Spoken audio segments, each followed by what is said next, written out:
Is there pressure on you, Luke, going into this as defending champion? Because you're there to be knocked off the perch, aren't you? Yeah, of course. There's always pressure on you when you're the defending champion of any tournament. You know, I think the pressure's always going to be on Luke Littler more than anybody because he's winning all the time and he's expected to keep winning. And if he doesn't win, then it's a surprise nowadays. So obviously I ran him close on Sunday in the Masters. And he knows that, you know, there's other players now playing pretty well. You know, Gern Price is playing good and Gian's testing him. So, you know, Luke Littler's definitely the man to beat. But, of course, I'm the reigning champion. So, yeah, he's going to want to take that off my hands, and I'm going to do everything I can to... Let me pick you up on that. You declared after Sunday's narrow defeat to him in the Masters final, the Winmau Masters final, Luke Littler, the greatest darts player that's ever lived. Is he? Yeah, I mean, I'm not going to backtrack on that. I think what I mean to have said maybe he's the most talented dart player ever. You know, I still think that maybe, you know, the argument would still stand with maybe Phil is the greatest, of course, of what he achieved. But I just think natural, raw talent that he's got, I think that is, to me, what would say he's the greatest dart player ever. And, you know, it's just the way he doesn't ever fold under pressure. He's always so great. And, yeah, I mean, it's hard to sit here and backtrack and say, oh, no, Phil. So Phil is one of the greatest, of course. But I just think with his talent, yeah, he's the most talented dart player. Because I found it a bit curious, Luke, because you're great rivals. And yet you're saying... he's the greatest guy of the lot. He's the greatest player of the lot. Of course, but that doesn't mean I can't beat him, you know, or I won't beat him, or I won't challenge him. But, you know, like I said, he is the most talented dart player in the world. I think it's obvious. Me saying it was kind of just stating the obvious, really.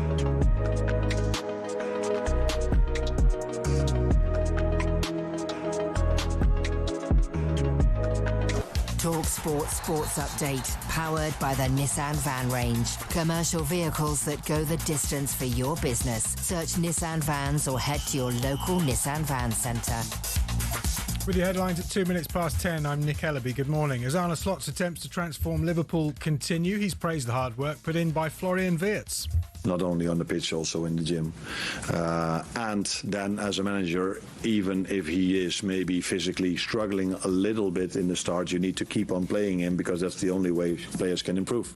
And Slot says the signing of Jeremy Jacquet is part of preparations for life without Virgil van Dijk, but hopes he'll stay longer than the 18 months left on his contract. If he keeps staying as fit as he is now, because I said it before, what a compliment to him at his age to play every 3 days. Liverpool are home to Man City on Sunday. Jeremy Frimpong's still out. Joe Gomez could be on the bench. Meanwhile, Pep Guardiola is questioning why Mark Gay can't play in the League Cup final.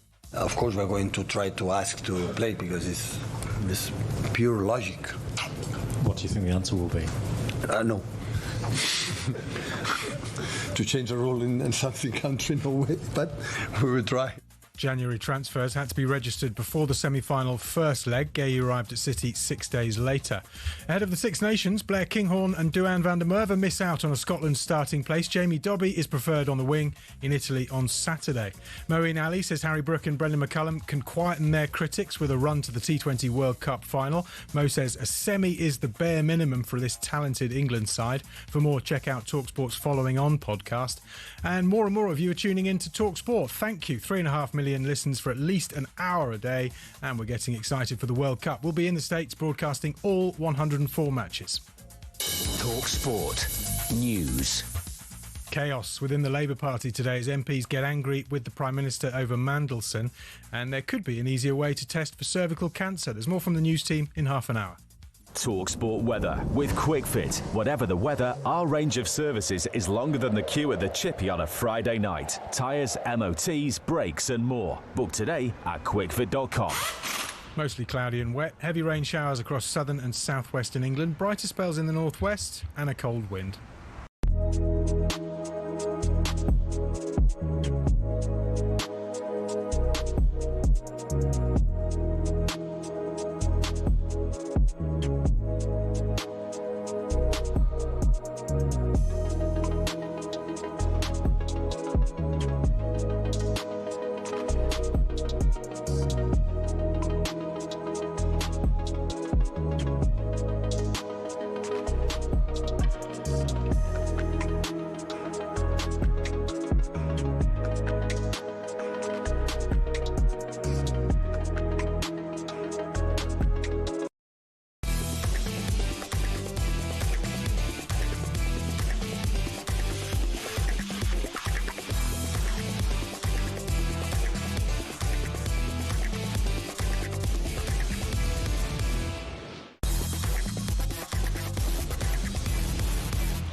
morning, everybody. You're listening to Jim White and Simon Jordan. We are live on talkSPORT.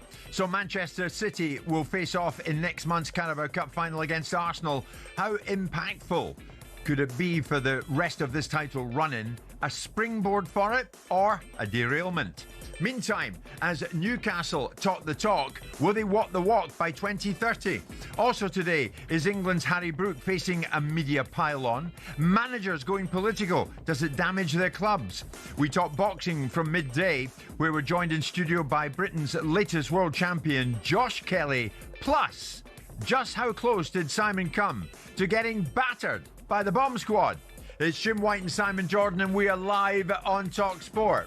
100% engagement. Jim White and Simon Jordan on talkSPORT. So let's look at this. I go to Newcastle with producer Luke and assistant producer Joe, and we leave you for 5 minutes.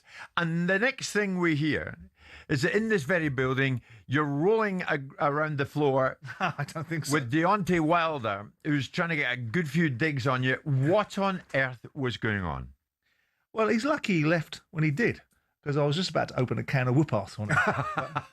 Yeah, fun and games. Not quite sure what it was all about yesterday, but it was an interesting interview up until that point. Yeah, well, let's put it into perspective. You sat down and you're doing a 1+2, as we would call it. You've got Deontay Wilder and Derek Chisora, both who fight. Who turned up 40 minutes late, by the way. Chisora? Yeah, so Deontay Wilder's sitting in a green room for an hour, and Chisora, being Chisora, decides to turn up 40 minutes late. No, it's fair. Well, that's poor form in my book. It was.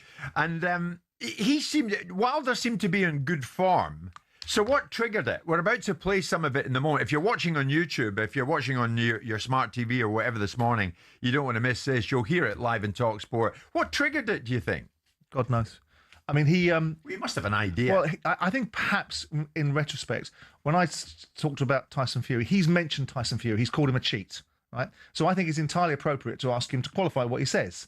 He didn't want to talk about it. So I said my initial reaction was, well, you're gonna, which to some extent could be considered a little bit provocative, because if I was in his shoes, I probably would have said, no, I'm not.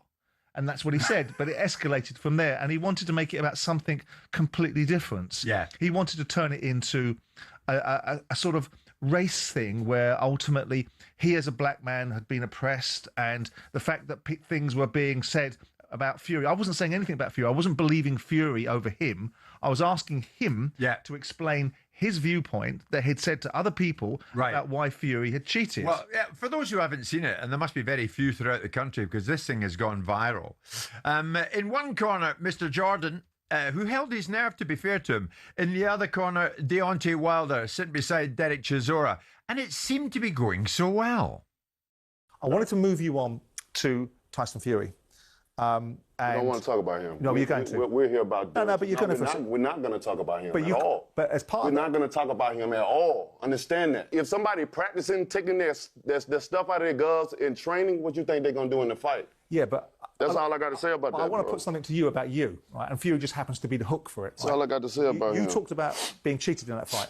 You talked about water being spiked. You talked about your Game of Thrones outfit being too heavy for you. I didn't say that. You said it was too heavy for you. I didn't say that. Okay, well, I might be wrong on that one. What I'm asking you in all of this is, it sounds to me, given the character that you are, that's like a little bit flaky. You lost those fights, and those fights were lost. And you saying that someone like Fury cheated you in those fights, I think is kind of disappointing to me. You can say about what you want. I know the truth. I have the facts. Okay. Understand that. But I got the facts of it. No, fair enough. I got the proof. I got the people to tell it. And we'll look forward to seeing that. We'll look forward to seeing that. Understand that. What I say in boxing, I mean, and it's the truth. I risk my life for you's entertainment to see. No, absolutely. So I ain't never lied about nothing in this business. You can believe why is it so hard to believe a black man in a white man? Understand me? Why is it so hard to believe a black man in a white man? Why you don't believe it? Why is it? Let me answer the question. Yeah, go on. So we gonna go there. First and foremost, it's got nothing to do with colour. No, it does. This whole country got something. This whole world got something to do with race. You think you pan out? You think you have a? You done had a great life. You think your life has been like mine? How is Derek Chisora then, out of curiosity, given he's a black man, a national treasure in this country then? It's not about colour. You called somebody a cheat. I asked you a question. Oh, come on. You have a whole lot of black people's around.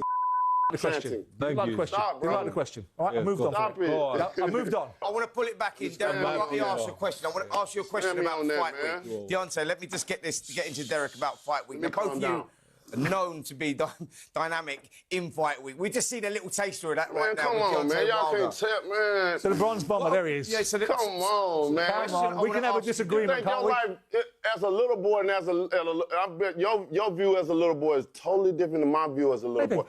Most black people, why we so into it with each other, because we have PTSD. We done been through so much so much you wanted to move on, right? Come on, man. It's hard to move on when you don't know the truth, and that's when I come in and try to give you a vision, a little insight of what we go through as black people, man. I got it. You know, you don't get it. Well, okay. None of y'all get it. Where do you want me to go? Y'all don't get it. Got and it. that's the problem. You think you get what you don't understand. Okay. Why is it so hard?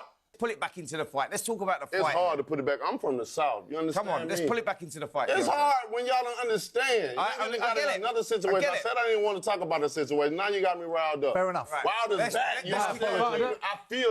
You understand me? got it. You don't mean that, man. Okay, stop man, shouting at me. let me get the out of here, bro. I'm out of here. I'm out of here. Talking about my peoples and all that. It's hard to believe a black man and a white man. The cheated. Tell him to sue me so I can show the facts early. Because when the documentary and everything, the story come out, I'm going to show everything. Fantastic. I'm going to get all the people that know and all the people that's in the inside. He got people that the inside of him that can know. I don't, what? I don't about that. I'm not a Fury fan. I don't about it. I said we didn't want to bring him up in the first place. It ain't got to do with him. Fair enough. The you talking about? And with that, he was out of there. How on earth do you reflect on that? What was he going on about? Well, look, I mean, at the time, I was a little bit embarrassed because I thought the show's coming off the rails and it was a big show and Deontay Wilder's a big name, so I'm sitting there thinking I'm a bit embarrassed by it. Then I thought, he's a bit of a tit. And then I thought, is he on drugs or something, or is this theatrics? And then I just came around to the conclusion that it's not right. He's not well. And all this ayahuasca stuff it's probably worked in reverse. I thought it was supposed to make you calm and zen-like. Listen, I didn't provoke Deontay Wilder by asking him a question that he didn't want to answer. I asked him a question about something he'd said, not something I was trying to engineer into clickbait. He called Tyson Fury a cheat. He's sitting in England. Tyson Fury, in some people's minds, is a legend in boxing. And so you're sitting in England. I thought, not unreasonable. Someone else asked him the question, and he didn't like it. And he can't answer it. So he gets all agitated and upset about it. He turns it into a debate about oppression. I mean, there's loads more that you didn't see. You know, he threatened to punch me in the face and talked about lynching and God knows whatever else. And I understand that he's got things in his life that have challenged him. But later on in the afternoon, you saw him. He went off to do some other stuff, and he was much more relaxed about it. But that looks to me like a man that's struggling with things, because there was no reason for that reaction. There was no provocation. There was no incitement. It wasn't a case of you were told not to ask that question, so don't ask it. No, I wasn't told not to ask that question. It was on the schedule by the producer. It was a reasonable question to ask, and so we asked it. Perhaps I could have not said, "Oh, you're going to answer it," and perhaps I could have phrased it slightly differently, and I get that. But the reality of his behaviour and his reaction, it disappointed me because I was looking forward to meeting him. You'd met him before. You'd had him in the studio. You told me he was a really nice guy. He was wonderful. And Chisora is just the weasel. Well, it's useless, isn't it? Just winding everybody up because it suits him. Yeah. But listen, at the end of the day, I'm a useful idiot for content. There you are. Oh, something else. Did you worry at any stage you were going to get whacked in the mouth? Honestly, not really. I mean, ultimately, you know, my concern, I have to say honestly, without making a play of it, I was more embarrassed about the show coming off the rails, and it was me supposed to be coordinating it. Yeah. So I'm sat there thinking, the room was full, because he had all his management team in there, all the security was supposed to keep him and Chisora apart, and they're two best mates. And I'm sat there going, this is going off the rails, unbeknownst to me, thinking that actually, when it comes down to pass, this is the sort of content that people like. It's a shame, because when he was in this very studio, as you say, Simon, he was a dream, he was great. But Deontay, after that, I would suggest you have a serious word with yourself. And Chisora, the least you can do, Derek, is be on time for an interview. That's all we're saying. Later on, we'll talk boxing with Adam Booth, of course. And a world champion in Josh Kelly. We're looking forward to that. There'll be no bust up in here. But that full episode of Top Boxing, where Simon sat down with Deontay Wilder and Chisora, is available to watch now on the Top Boxing YouTube channel. And as I said, we'll be hearing much more later in our boxing hour from 12. And we will be joined in studio by new IBF light middleweight champion Josh Kelly and his trainer Adam Booth. We're all relaxed now. 10:15 on a Thursday morning.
Gabby, all in all, what kind of advert was that last night for modern football?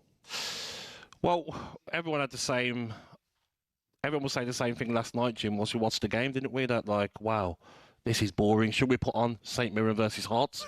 Because that was an upset, wasn't it? St Mirren getting a late goal. I actually heard that conversation where we were. It was so boring, wasn't it? And I was sitting there thinking, I'm lucky. I'm in a bar watching it. I'm not paying a penny. Those fans that are paid to go and watch that, dross. But then I look at it at a sense from Arsenal of like, why are we going to open up an attack when we don't need to score?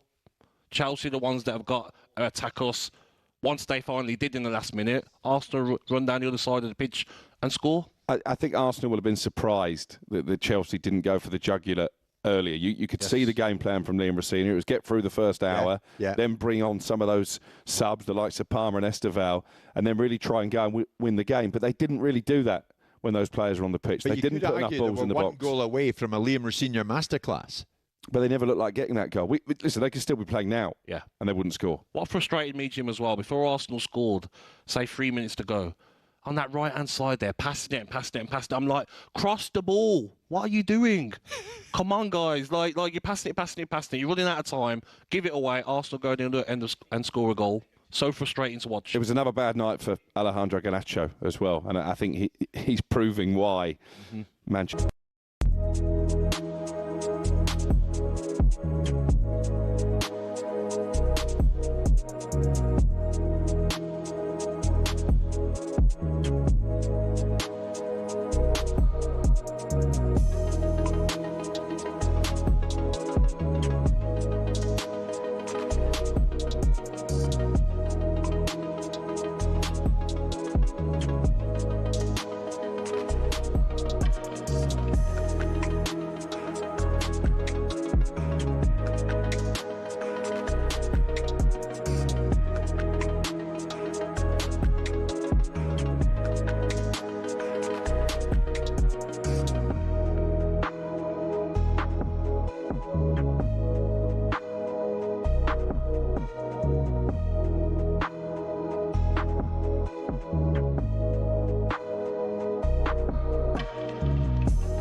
Good morning, everybody. It's Thursday morning, Thursday the 5th of February, the day after Simon came close to getting a bit of a whoop-ass from Deontay Wilder. Nonsense. I would have put my money on, I was with Team Jordan on this one. These are doing the rounds in here on talkSPORT. Look at that.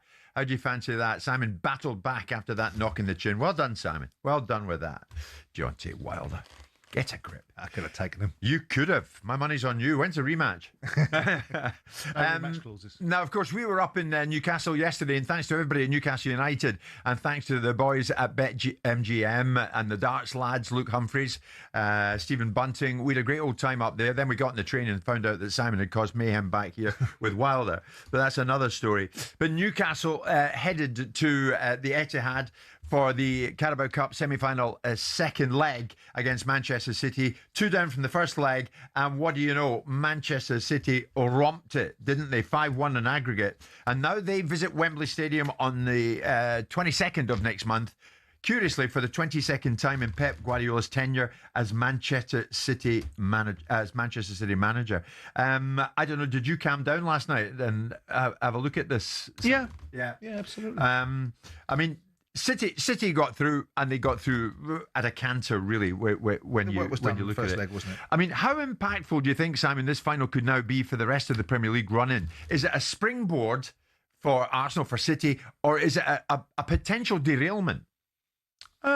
Neither, really. I mean, I think ultimately it might well be the one trophy that Man City can win, which is why Pep Guardiola is making such a song and dance about having certain players available, I suspect. Yeah. I mean, people will see it as a blueprint for one of these two sides that are vying for the Premier League title to come out of it and gain momentum as a result of it. Well, maybe. I think going into a League Cup final, if you win it, then it will keep you on good fettle if you're Arsenal because you're top of the league. If you lose it, it might galvanise your spirit because you don't want to lose twice. I think Arsenal will win the Premier League, irrespective of what happens in a League Cup final. But what it is a showcase between the two arguably best teams in the Premier League going toe-to-toe in a showpiece final for an EFL Cup. Yeah. That gives it a good standing because you've got the two biggest clubs in the country right now fighting for a major trophy. Yeah, but if it is nip and tuck at the top of the Premier League at that time, and it might be, who knows what will happen in the next few weeks, psychologically, it could be a slap in the face if City beat Arsenal, if Arsenal beat City. But you'd like to think, I mean, listening to the language and the rhetoric that's being deployed by Mikel Arteta, who I think is very much grown into the role now and is a bona fide elite manager in lots of ways. Until he gets a resume of some significant silverware in there, people will argue with that. But I think the language and the dynamics of how he now has control of his own destiny, the manner in which he expects his players to behave, the reactions to the defeats against Arsenal and Man United, and how he galvanised the language to talk about winning. And I suspect that whatever the win or loss is in this cup final will not derail Arsenal. Arsenal are in the groove. I don't think we're going to see a situation where they lose their nerve. I think their squad is strong. I think their motivation and belief is high. And I think their manager's on his game. So, you know, with all due respect, there's a part of me that'd like to see Man City get nothing this season. Another season of trophyless, because I get a bit tired of listening to Pep Guardiola and his guys whine about everything they don't get, and yet they get an opportunity to buy the best players repeatedly and endlessly. I'm not talking about their 115 charge and all that sort of stuff. That is what it is. But look, it's a battle between... I mean, I hope it's going to be a good cup final. You'd like to think that given you've got two sides, because people are making accusations about Arsenal's style of play, which I think is probably not right. Yeah. But it makes... I mean, I would have liked to have seen Newcastle got to the final and defend their so valuable League Cup that we all celebrated so much last year. There you go. But they don't, and they won't. Well, I mean, the tie was all but over after 10 minutes. And to be honest, City from that point onwards, there was only one club that was going to get to the final against Arsenal, and it wasn't Newcastle, it was City. Here's the thing, though, Simon. In view of what we saw the other night when Arsenal took on Rosinha's Chelsea, did Newcastle, the result, justify the much maligned Liam Rosinha approach on Tuesday night? Well, what was his approach then? Well, they sat tight and didn't do anything until about 70 minutes in. And to be fair, they kept they didn't attack, but they didn't get burnt out the proceedings like Newcastle did last night. I mean, I suppose you could make that argument and suggest that Chelsea were pragmatic in their thinking and structured in trying to get an outcome. They were in the game. Yeah, they weren't. They were 3-2 down. They were in the game, and there was no necessity to go gung ho. Now, other people might suggest go and land an early blow, get them wobbling, get them off balance at their own ground. Well, he made a decision to do it a different way, and it didn't play out. There was no part of me that felt that whatever way Liam Rosinha set up against Arsenal, if Arsenal were on it and focused on this game, that Chelsea were going to win this game. And that's the challenge that Liam has. The games that he's won, the 6 out of 7 games that he'd won previously, and having lost only to Arsenal and having that repeated again, were against opposition that I would consider to be lesser than. Yeah. Arsenal are not lesser than, and the challenge for Liam Rosinha in the world of being accepted as the head coach of Chelsea, because as we said the other day, there is a seeded narrative in sections of the football fraternity and the media. You don't merit this job. You shouldn't have got this job. So we're going to pick you apart from how you look to what you say to how you set your team up. And some of it might be fair game and some of it won't be. But he's going to have to get to a point where his Chelsea side, sooner rather than later, start to beat sides that they were once better than or once bigger than. And that's the challenge for Liam. You mentioned Pep. It didn't take him long. They get through. He says that Manchester City intend to write to the EFL to request a rule change so that Mark Guéhi is available for the final against Arsenal on the 22nd of next month. A rule change for this season means that players have to be registered before the start of the semi-final in order to be eligible to take part in the remainder of the competition. So Guéhi missed out on that, didn't he? But Pep still needs him for the final. This was him. I said to the club, they have to ask. Yeah, definitely. I don't understand the reason why I cannot play in the final FA Cup, Carabao Cup, in March when I've been here for a long time. So the rules to buy players on the players, what depends on me, depends on FIFA, UEFA, or the Premier League said, okay, transfer window is open. Once you hire a player, have to play, no? In the competitions, logic is. I don't understand why could not play today, but in the final, in two-man sound, of course we're going to try to ask to play because it's pure logic. What do you think the answer will be? No. To change the rule in something country, no way, but we will try. Yeah, but all joking apart, why should they change the rules? Well, look, I think it's a silly rule in the first place, but it exists. And you can't have the benefit. If you wanted Guéhi as a player, you could have signed him in August and paid a full transfer fee. What you've done is you've been able to be in a position where Guéhi comes available at a fraction of his worth. So you can't have it always. You've nicked him in a market. Some will say, well, you couldn't nick him. You paid 20 million with 6 months left in his contract. That's only because other people would have bought him. Otherwise, you'd have tried to get him for nothing, even less than that. So you've brought him in to supplement the team. The rules are the rules. It is not a conspiracy against you. If any football club was detailing the same thing, they probably would be greeted with the same response. If you want rules changed, I tell you what, why don't you advocate for them at the beginning of the season? Given the fact that you are so across what you think you should be getting and so conversant with the reasons why these rules exist, or more to the point, you don't agree with them, why aren't you and your little cohort of 19 other managers in the Premier League asking your chief executives to put forward rule changes that don't involve people being cup-tied? Yeah. Because I do think it's an antiquated rule. Yeah. But it's the same for everybody. And Sure. it does also illustrate how much he thinks that winning the League Cup is going to be important. Yeah. Because there's a distinct possibility, Matey Boy over there with his enormous checkbook and wonderful opportunities is going to have 2 seasons of winning bugger all.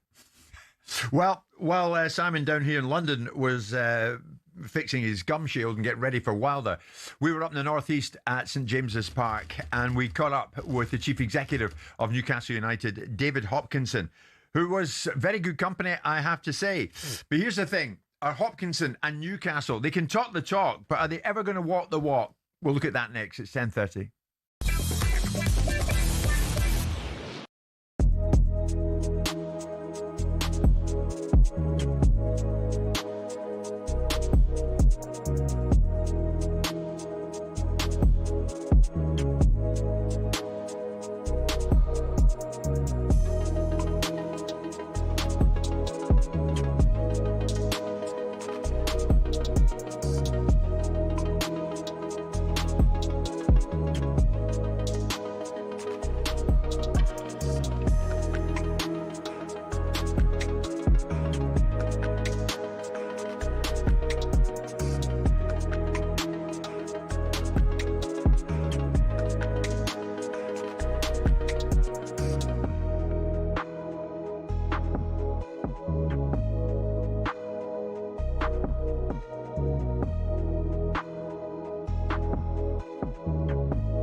Michael, just on to football. Arsenal now, people are talking about the quadruple. I think it's too much for them, as much as I think they're a special side with a great squad. Is there a chance in your mind that Arsenal could win all 4? No, I don't think so. I think you're right, Al, that they are special. They're a very strong side. They're very efficient. It looks like they're going to stroll the league, really. I don't think there's anybody good enough to compete with them this season, even though I don't think the points total is going to be that good.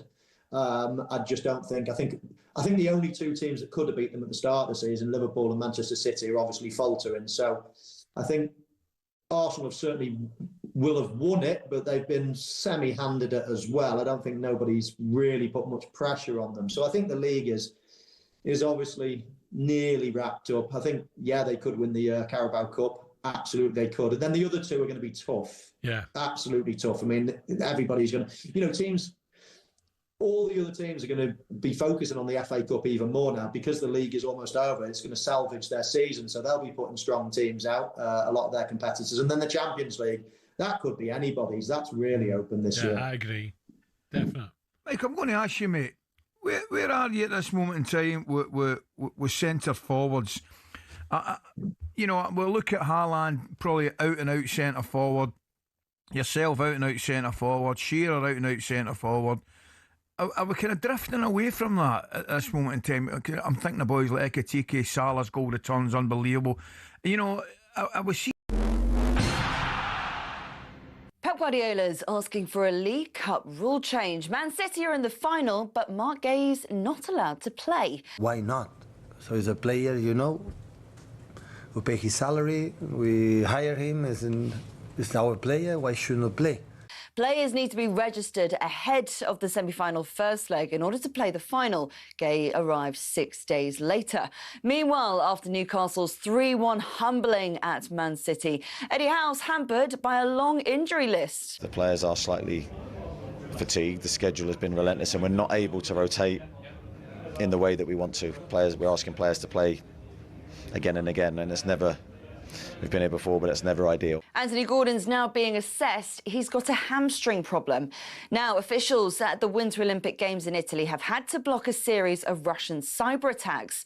This comes the same week as the IOC president and FIFA's president suggested Russian athletes shouldn't be banned over the actions of Putin's government.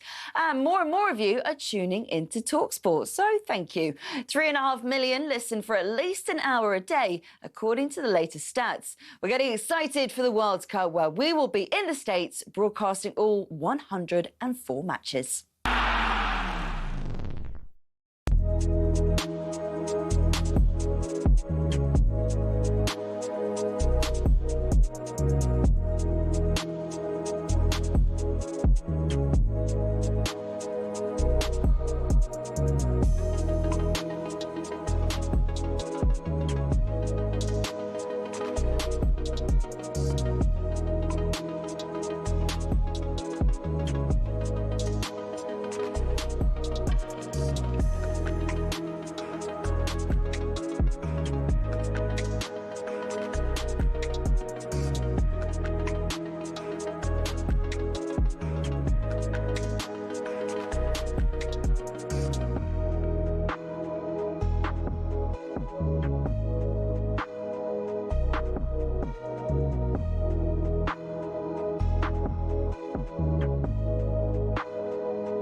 Good morning, everybody. You're listening to Jim White, and in the red corner, Simon Jordan, and we are live on talkSPORT with Selco Builders Warehouse. Check out this month's real deals at selcobw.com. Really enjoyed our trip to Newcastle yesterday, and I said it before and I'll say it again. Thanks to Newcastle United, great club and open door hospitality for us and everybody at talkSPORT yesterday when we arrived there. Good to see my old mate at Sky Sports, Pete Graves, who was up there as well. But here's the thing. Newcastle, where are they going as a club at the moment? This is the thing. Well, they have a very impressive chief executive, Simon. The new Newcastle United chief exec is David Hopkinson, who joined us at the stadium and discussed how Newcastle were aiming to challenge the status quo. So they want to get in amongst them. And they gave it a good go last night, but they were nowhere near it, really, in truth, against Manchester City. So how are they going to get in there and disrupt the big ones in the Premier League and the other big clubs in Europe? Because that, after all, is what they want to do. Saudi-owned Newcastle United. So first up, with regards to profit and sustainability rules, Hopkinson said he wasn't perturbed with the rules being restrictive as far as their ambitions are concerned. Rather than opine on it, first I can tell you it's going away and it will be replaced with SCR.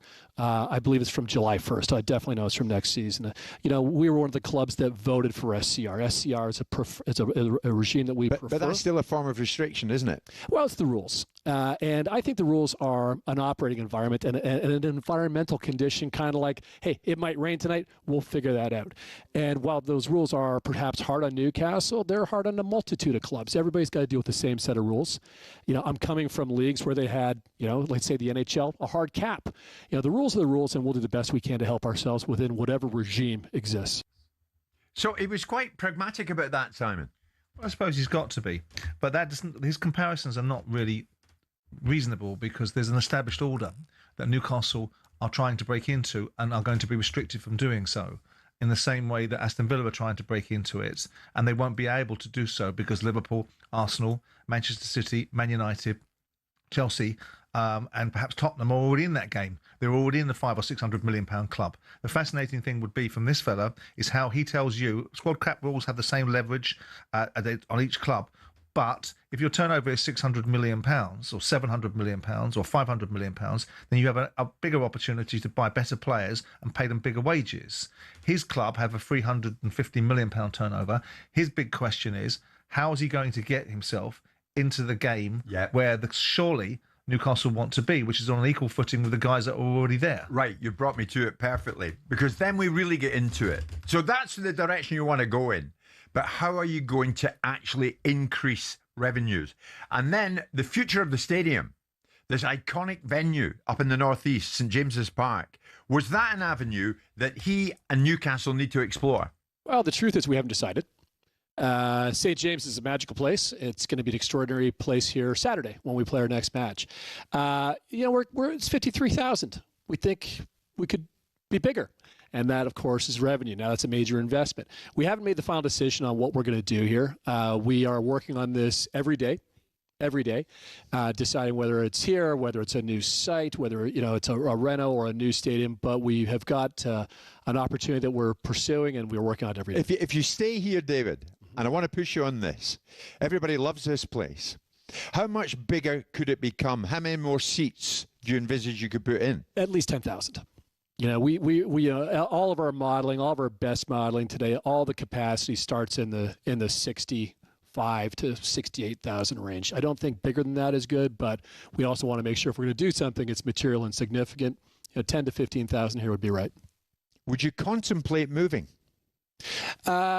I think a new stadium is something we're considering, but not really moving that far. We don't want to be in some farmer's field out in the middle of nowhere. One of the things that makes Newcastle so special, such a special place, is its St. James Park. Right here in the center of town makes sense. It made me think, Simon, looking at St. James's Park. Yeah, that's one thing, and it's a wonderful stadium. Everybody wants to emulate, or should want to emulate, Tottenham Hotspur. And what Daniel achieved, shouldn't they? London's different. It has its own different set of circumstances, but Newcastle's a unique football club in terms of it's such a bedrock of its community. Tottenham has a bigger audience because it's got 8.5, 9 million people that are in London on a regular basis, and ultimately, people accuse about the tourist marketplace. Whereas Newcastle has a dedicated fan base that's focused and lives, breathes, eats, and whatever else. It's life around Newcastle. So I think they could easily go to a 72, 73,000 seater stadium. The one thing that they can do is they can influence outcomes by building new capacities, whether it's a new stadium. A new stadium gives a whole raft of different opportunities, but it becomes a geographic challenge for them because they don't want to lose the relationship with the fan base by moving it somewhere remote, which they won't have to do in that part of the world because people will bend over backwards to help the football club. This is not London where you can't get planning permission for anything.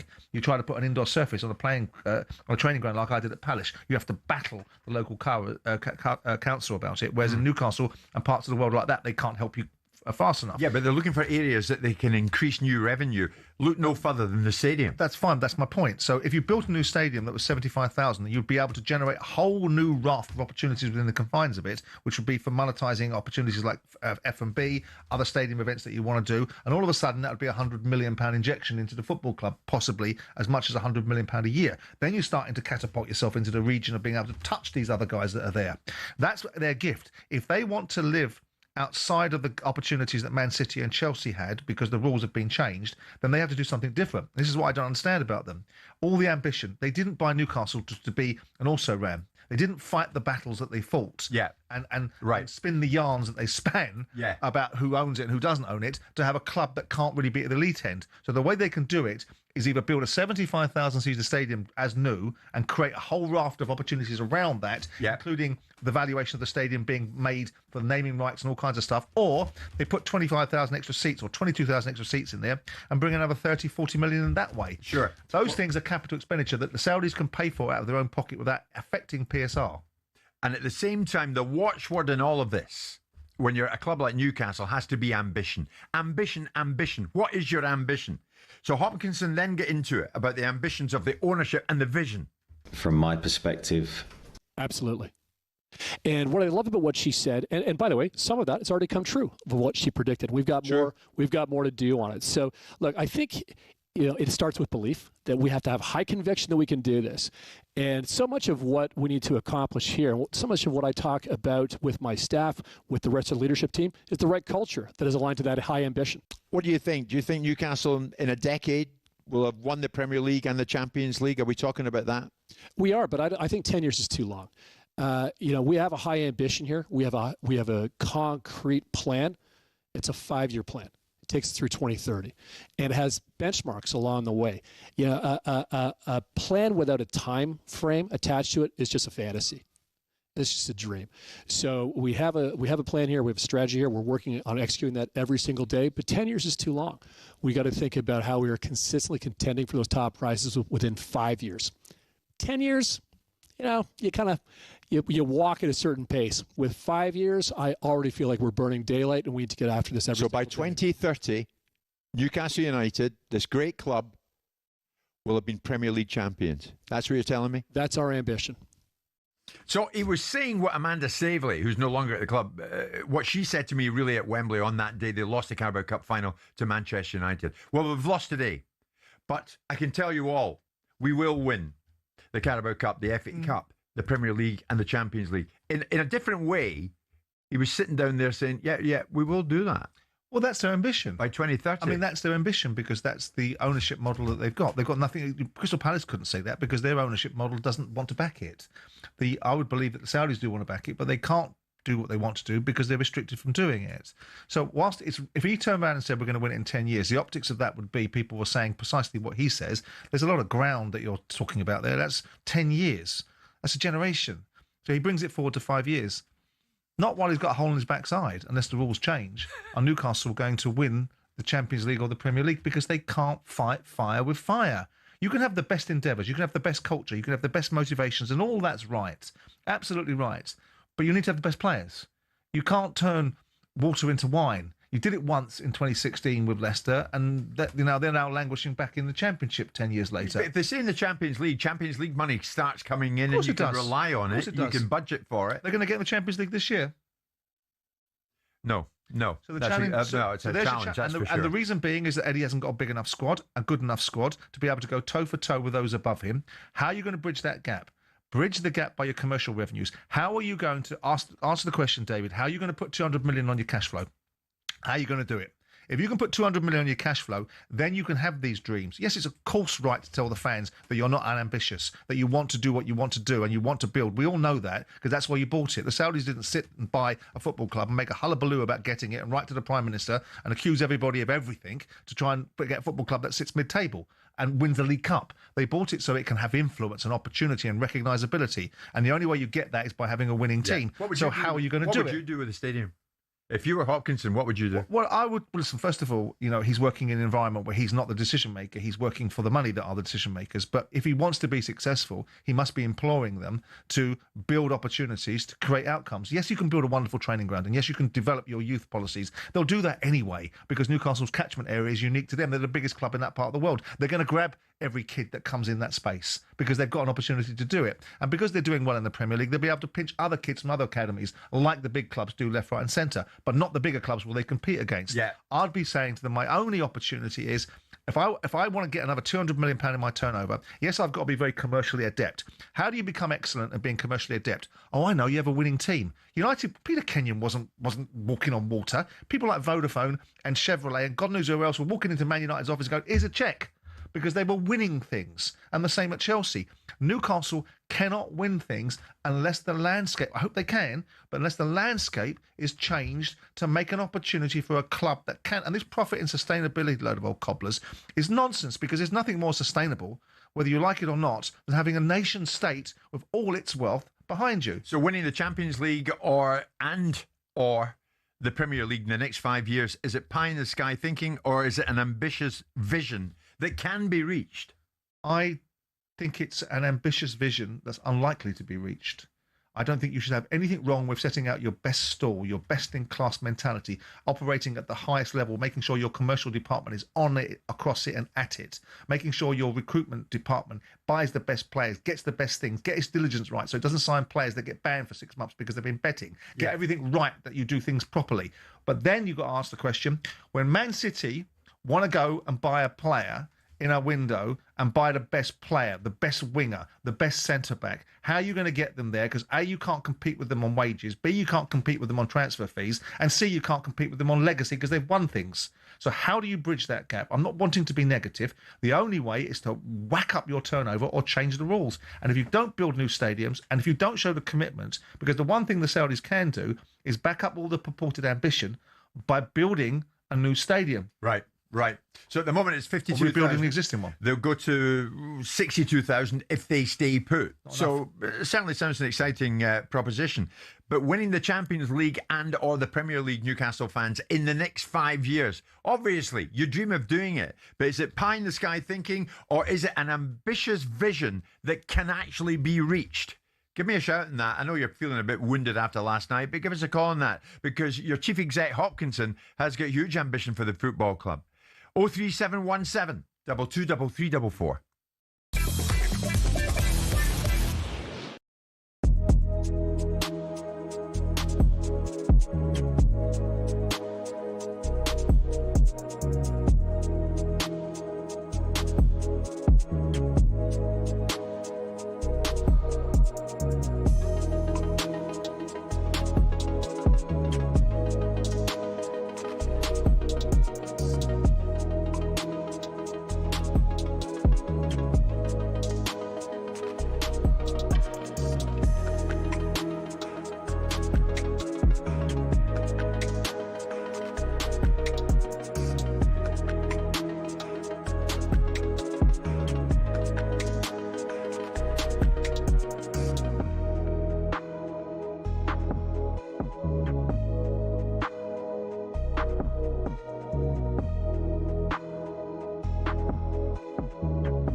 .5 months since you joined the football club, David. How do you reflect on what you've seen so far and the club's current position thus far? Well, I'm thrilled to be here. You know, you're right. It's 5 months tomorrow, so I'm still the new guy. And if I get in trouble in any of the questions today, I will remind you that I'm the new guy. But I'm thrilled to be here. This is an extraordinary community, an incredible club, and it's a privilege. And you came from American sport and Real Madrid, as I said in the introduction. So why Newcastle? Well, when I was in New York thinking about what I might do next, I was there for 5 years in New York City. You know, I really missed football. There's so much I love about American sports, and you know, they're incredible. But they also are American. They, you know, the interest in those sports, hockey, basketball, really a lot of that interest drops off at the oceans, right, on the East and West Coast. But football's global. So I adored my time in global football at Madrid, missed it really badly. And when I was thinking about what I wanted to do next, it was to find the right opportunity in global football, and I became convinced that Newcastle was the right place for me. It's a special club, isn't it? I mean, already, what have you discovered that makes Newcastle United? To me, it's really special. I love the fans. I love the history of it. What does it mean to you? This is a club with such incredible heritage that is, you know, beloved by the community. Oh, yeah. And, you know, the way that shows up is so incredible. People have been incredible with me since I got here. It's just so warm, so welcoming.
It's Jim White and Simon Jordan. We are live on talkSPORT. Thanks to everybody for getting in touch this morning. So many of you want me to pass on to Simon about how well he did yesterday in the company of Deontay Wilder and Derek Chisora. So there you go, Simon. You're getting a lot of backing this morning.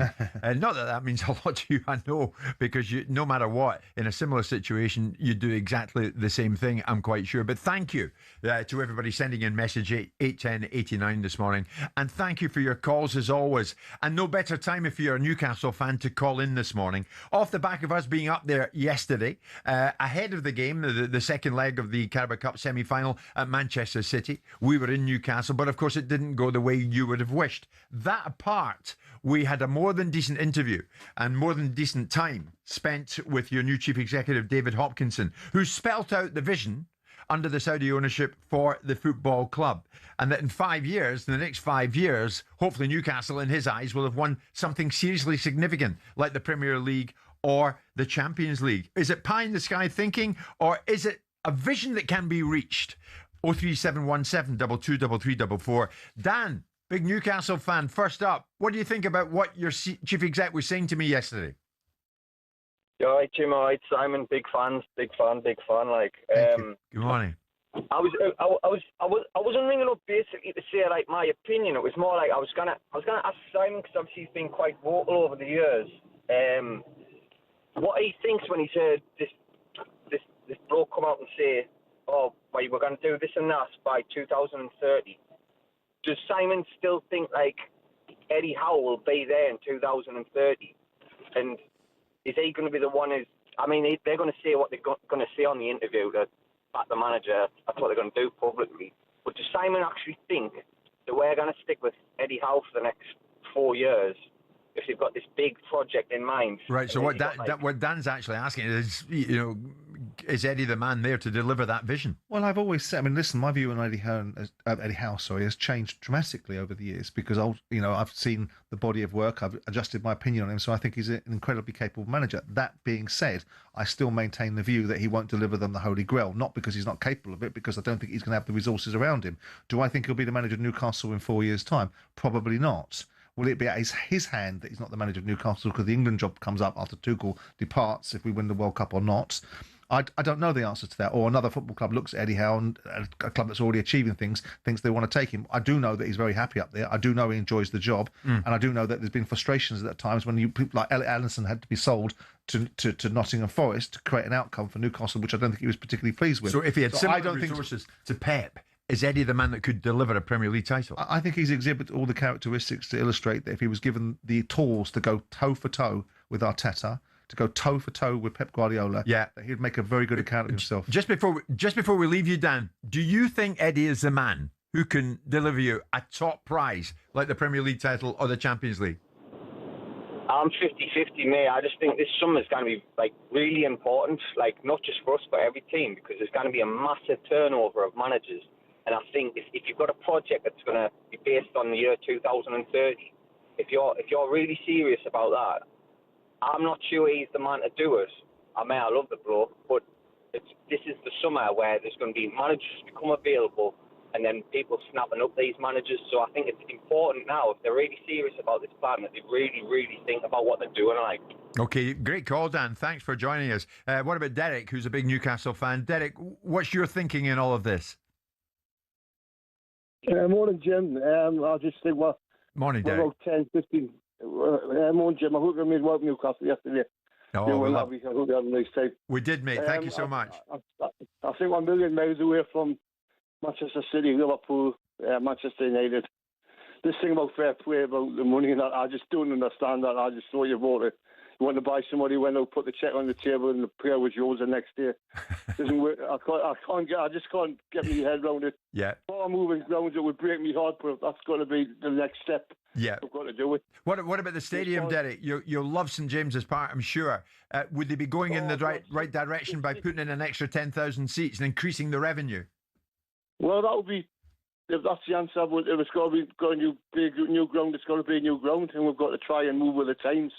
It would break me heart, but that's from an emotional point of view, not from a practicality point of view. And we've got to try and keep up with these players. Eddie is these clubs. Eddie is the man to take with the next step. He's really given the financial backing. Good. You give him you back him as a man. If he gets the right backing, you back Eddie as a man who can do it. Derek, thanks so much. James, good morning to you. I loved being in your city yesterday. What do you make of what we're talking about this morning? 5 years from now, can you see Eddie in situ? And can you see your team lifting the Champions League or the Premier League? 50-50. I think we have a chance. But I think we need to do a Man City, as in buy what we want and tie the Premier League up in legal for years and years. Yeah. Just attempt to get in about the financial rules and take them to stretch them to the absolute limit is what you're saying. Yeah, basically, yeah. We got, Saudi Arabia, PIF, are buying any players for silly amounts of money. Yeah. Load them back to Newcastle. And then just fight the Premier League for years. And challenge. We get up the top, watch at the top, the money's there, and that's how it goes. I mean, Sam, thanks, James. It's easier said than done, isn't it? But it's interesting that the Saudis haven't pushed the envelope. They haven't been aggressive in their positioning. They haven't challenged the orthodoxy. There's always this argument that they could buy a load of players, stick them in the Saudi league for whatever price they want to buy them for, then sell them back to Newcastle at a deflated price and find ways around it. They have done none of this because they seem to be awfully compliant for a regime that really has what it wants at its fingertips in terms of it can do as it wants, when it wants, how it wants. It does in every other walk of life. So it's interesting that it hasn't. But you have to look at the balance of probability. How many teams that haven't spent any money, that haven't really punched high, won the Premier League? 1 in 33 attempts. So the chance of Newcastle not able to go on a £250 million a season toe-to-toe with Man City or with Arsenal or with Liverpool or with Chelsea means that it's going to be extremely unlikely whoever they've got at the helm, that they're going to be able to overcome what's in front of them, which is what's already there, which is the clubs I just listed. John, final caller. Finish it off for us, John. Take us forward, John. 5 years from now, just trying to imagine where you're going to be at 2030. Will you have won the Premier League or the Champions League by then, John? Well, stop thinking of it in 5 years, though, guys. You've got to contemplate that Man City were bought in 2008. And they won their first title in I think it was 4 years later. Right. It's going to be a 10-year project for Pep. It's 5 years now, which is shorter, but remember, we're 4 years in. We're already at 350 or 360 million turnover. So they're much further down than you think they are. So 5 years is still short, but it'll be a 10-year project, Simon, not a 5 year one. But that assumes everyone else stands still. So as you grow, so everyone else grows. So you're not operating in a vacuum. The challenge for Newcastle, which I don't like for them, I don't like the ownership model, but it's there now. But if you've got an ownership model, it should be able to do what others have done previously. And if you sit there and look at Man City's turnover, it's 800 million quid. So Newcastle now, and every year football gets bigger and better and the commercial acumen gets wider and the opportunities to market themselves. So every time you gain 50 million, the other buggers gain 50 million. So the gap never really gets reduced because Newcastle are chasing behind a restricted environment because they cannot do what others have done, which is build success on the field by buying the best players and then create all the commercial revenues around it. Yeah.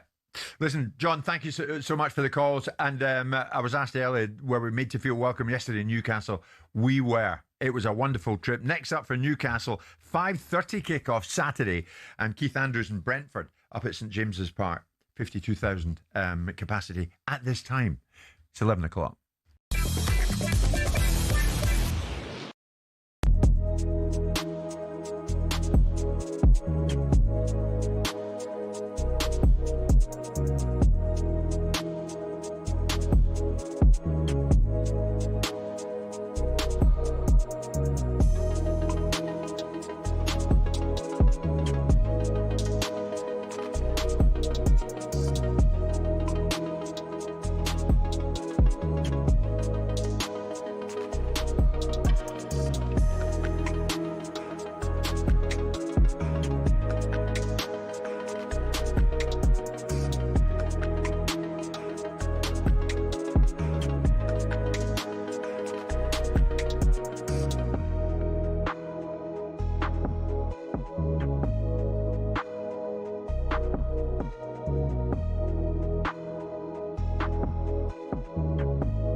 number 10 role now.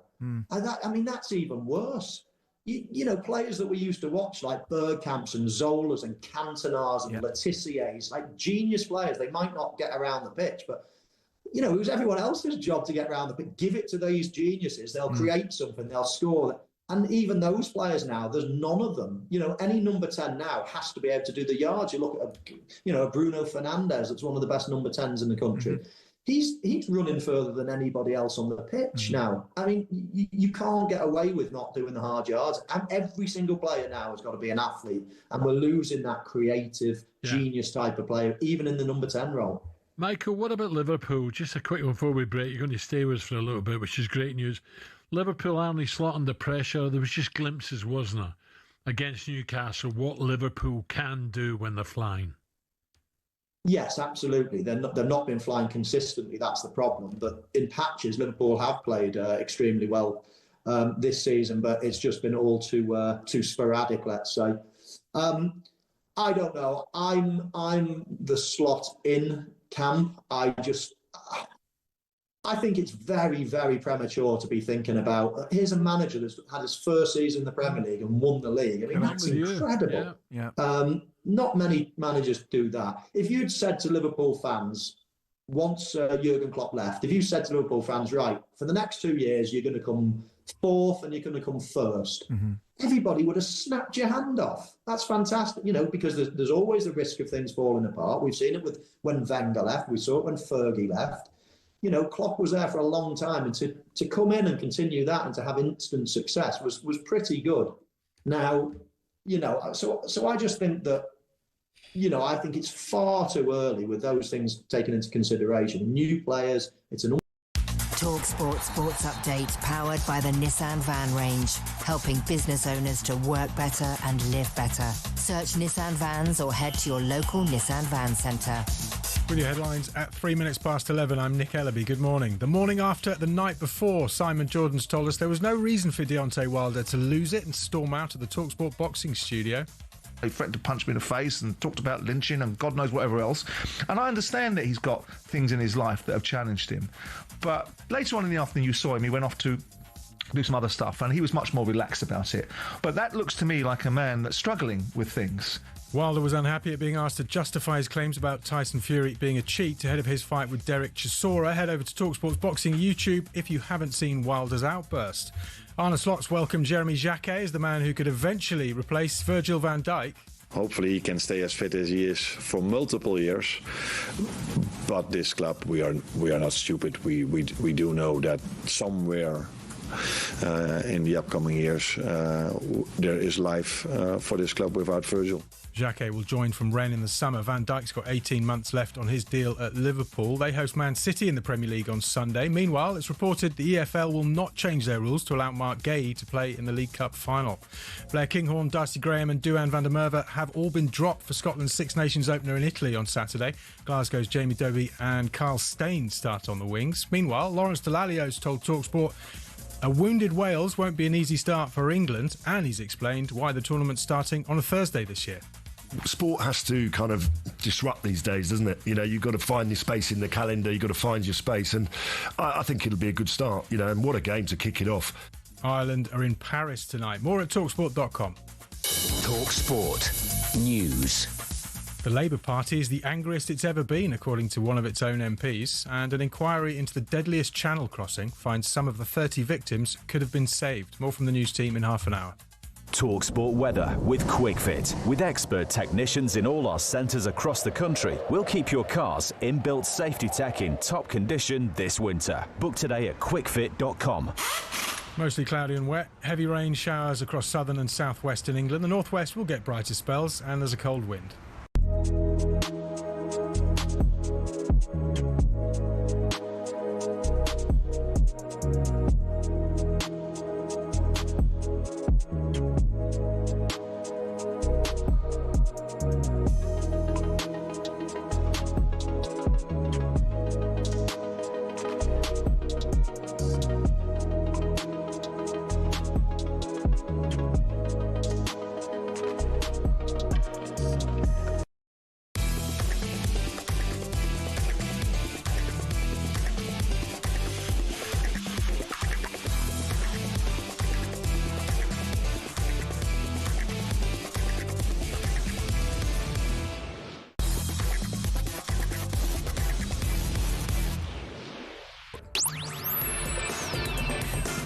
morning, everybody. It is 6 minutes past 11 o'clock this Thursday morning, Thursday, February the 5th. It's Jim White and it's Simon Jordan, and we are live on talkSPORT. I'm heading up to the Strand later on today, Simon, and do some Q&A regards the upcoming World Cup, of course, and we would hope this show is going to be coming from New York throughout the World Cup come this summer. Gabby of Bunlahore and myself are going to be up there. Gabby was a great old travelling companion up in Newcastle yesterday.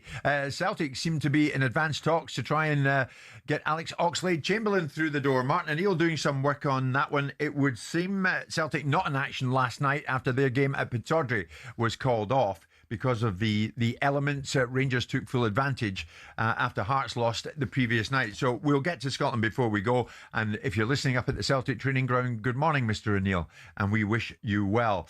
But Martin O'Neill, of course, now back in management. It remains to be seen for how long.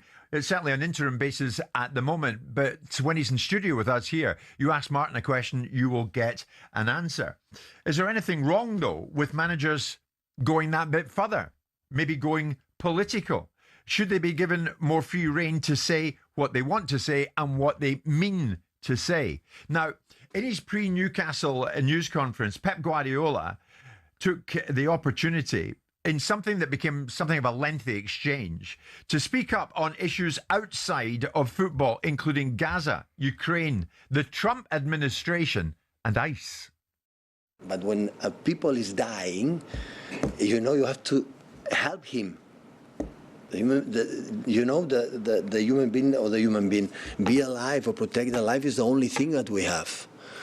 And now it's not happening, but not just in this part of the world, in every part of the world. And what's happened right now, still right now, with all technologies, all the advances that we have, the humanity is better than ever in terms of possibilities. We can reach the moon, we can do everything. But still right now, we kill each other for what? For what? So, when I see the images, I'm sorry, it hurts. It hurts to me. That's why in every position I can help, speaking up to be a better society. No, I want to change anything, but I try, I will be there all the time. It's for my kids, for my families, for you, for all of you, for your families as well, for the kids, for the family of my players, for all the staff. And everyone do whatever he can, in his job, in his life, the best. And the injustice, from my point of view, you have to talk. You have to talk. Otherwise, the justice move on. Look what happened in the United States of America. We have Rene Good and Alex Pretty. So have been killed. One in an infirmary, a nurse, NHS. Imagine NHS, 5-6 people around him, go on the grass, 10 shots. Tell me how you can defend that. We have the history, never ever in the history, in the humanity, never ever, we had the info in front of our eyes, watching more clear than now. The genocide in Palestine, what happened in Ukraine, what happened in Russia, what happened all around the world, in Sudan and everywhere, what happened in front of us. You want to see it? It's our problems as a human beings. It's our problems, not the problem. Now, that version from Pep, we actually trimmed it down a bit. We edited it down a bit. And that was in the build-up to the game against Newcastle last night. Simon, his feelings, I'm absolutely sure, are totally genuine. Yep. He doesn't need to say these things, should he? Well, I think informed speech is very valuable. And the difficulty is that very little of what we see in society, whether it's through news platforms or through any environment, is often informed speech. It's centred in people's perception of something or their belief or their bias towards something. Nobody in their right mind in any walk of life wants to see children massacred in terrible circumstances, visited upon themselves. Nobody wants to see the Jewish community. You need to be sensitive as a manager of Man City because you've just seen 2 Jewish people killed and murdered outside a synagogue as a result, I suspect, of some of the cultural issues in this country that are being visited through our society. So I don't like to deny people their right to have a freedom of speech. I don't like to suggest that just because you're a football manager, you should stay in your lane and ultimately you don't have anything to add to the equation. But again, it's about informed speech. He's there predominantly as a football manager. He's in a football press conference about football. Turning it into something else and opining about other things, I don't think is particularly advisable. If he wants to go off and avail himself of a very balanced and educated and informed perspective across all of the subject matter, and he wants to be an activist in that space, and he really wants to put some skin in the game, then he's perfectly entitled to do that. And he shouldn't be limited from doing that because he's a football manager. No, to be fair to him, he was asked why he was in Barcelona last week, and he was there to give a speech voicing his support for Palestinian children. Yeah, and I think within reason, that's his gift. I don't think anybody should be limited by the fact that he's a football manager and should stay in his lane. But at a football press conference, he should be saying, with due respect, this is a football press conference. I've made my views very clear in other environments where I think it's appropriate for me to speak. I'm really here to speak about football. Then other people would say, shut up, Simon. He has a voice. He's entitled to use it. And the higher profile people that reach big audiences, the better it is for us. And of course, then you'll see the Jewish community react, which we've seen as a reaction to him saying certain things about the genocide in Gaza. They will also remind themselves of the challenges that the Jewish community as a whole are having visited upon them, because they're being categorized as having one view, one circumstance, and being the bad guys in the room. And Jewish people in this country are being significantly disadvantaged and living in a very difficult culture. Well, on that, the Jewish Representative Council of Greater Manchester, they listened to what Pep said. They've reacted to what he said. They say, we have repeatedly asked for prominent individuals to be mindful about the words they use, given how Jewish people have had to endure attacks across the globe. Pep Guardiola is a football manager. While his humanitarian reflections may be well-intentioned, he should focus on football. That's akin to staying in your lane and you don't have any expertise. I really do value informed opinion. Discuss, debate, resolve is my preference in life. And when you have expertise in a subject matter and you really can speak to it and you know both sides of the equation, you know what's happening in America, you know the situation in Minnesota, you understand the length and breadth of the individuals that you referred to, there's no justification or real merit behind defending an argument of people getting murdered, whether it's children or activists. One of the best ways to not get shot, probably in America, is not go challenging authority. Then other people would say, if you don't challenge authority, you'll have a fascist state. So there's an argument for everything. But my big view is when you express views on things and you're in a prominent position, it's incumbent upon you to be very balanced and very, very informed. And I'll tell you something, to be very informed of the global affairs of the world is a full-time job. So when you want to dip in and dip out because you followed a particular viewpoint and you have a particular belief system, everybody in the world wants to see some degree of stopping of the atrocities in Gaza. We've seen a peace accord being put into play. It's held to some extent. Yes, we know that behind the scenes there'll be other things going on.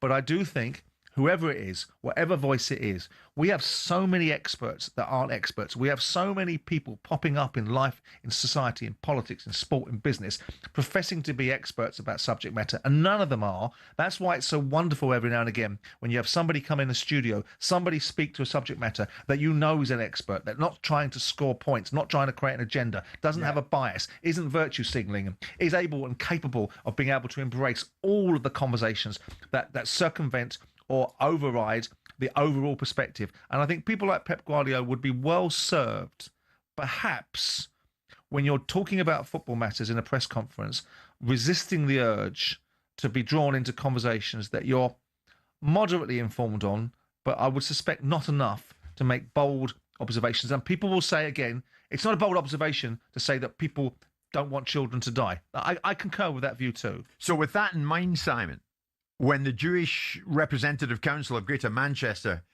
says to Pep, and they have, Manchester City is being let down by him, repeatedly straying into commentary on international affairs. Are they right? No, I don't think so. I don't think so. I mean, ultimately, members of the Jewish community might be very offended by the fact that he's taking a particular position, and they may not wish to patronise Manchester City with their support or any kind of commercial investment into businesses that could be invested into Manchester City.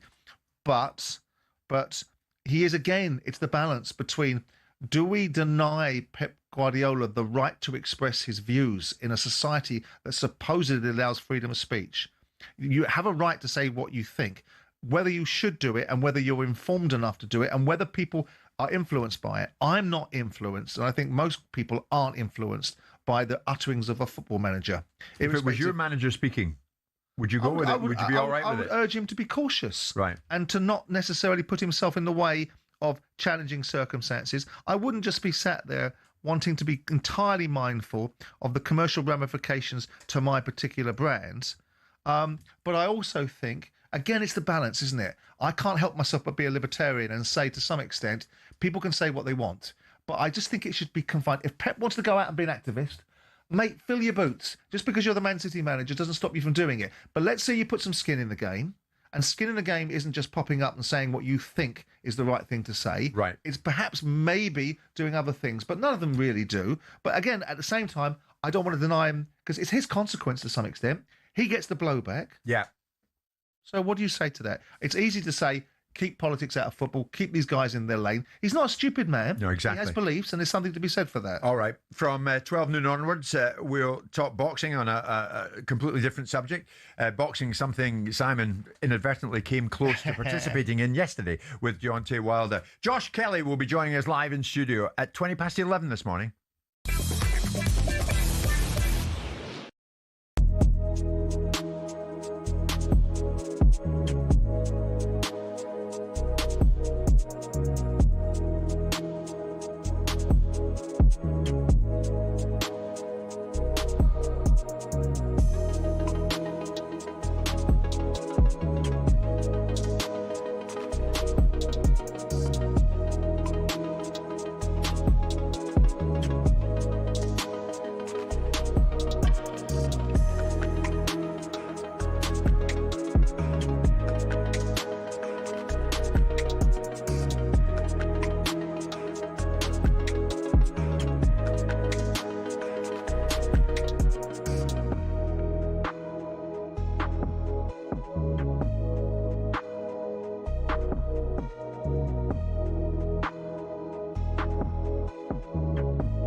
Alex and I witnessed there moments ago was highly charged and very, very emotional when Steve and Gabby clapped eyes on each other again, because Steve Bruce managed Gabby at Villa between 2016 and 2018. Steve, good morning. Good morning. Good morning, Gaffer. And by the way, it was hard work. As you can imagine. Cut his mic. Cut his mic. Can I say, by the end of it, they were all hard work. And Gabby become one of the leaders of the pack, would you believe? Steve, he was terrific. Let's set the record straight. When you arrived at Villa Park in October 2016, Gabby had been out in the cold and was training away from the first team. But you brought him back into the fold. Is this true? He was straight back in, yeah.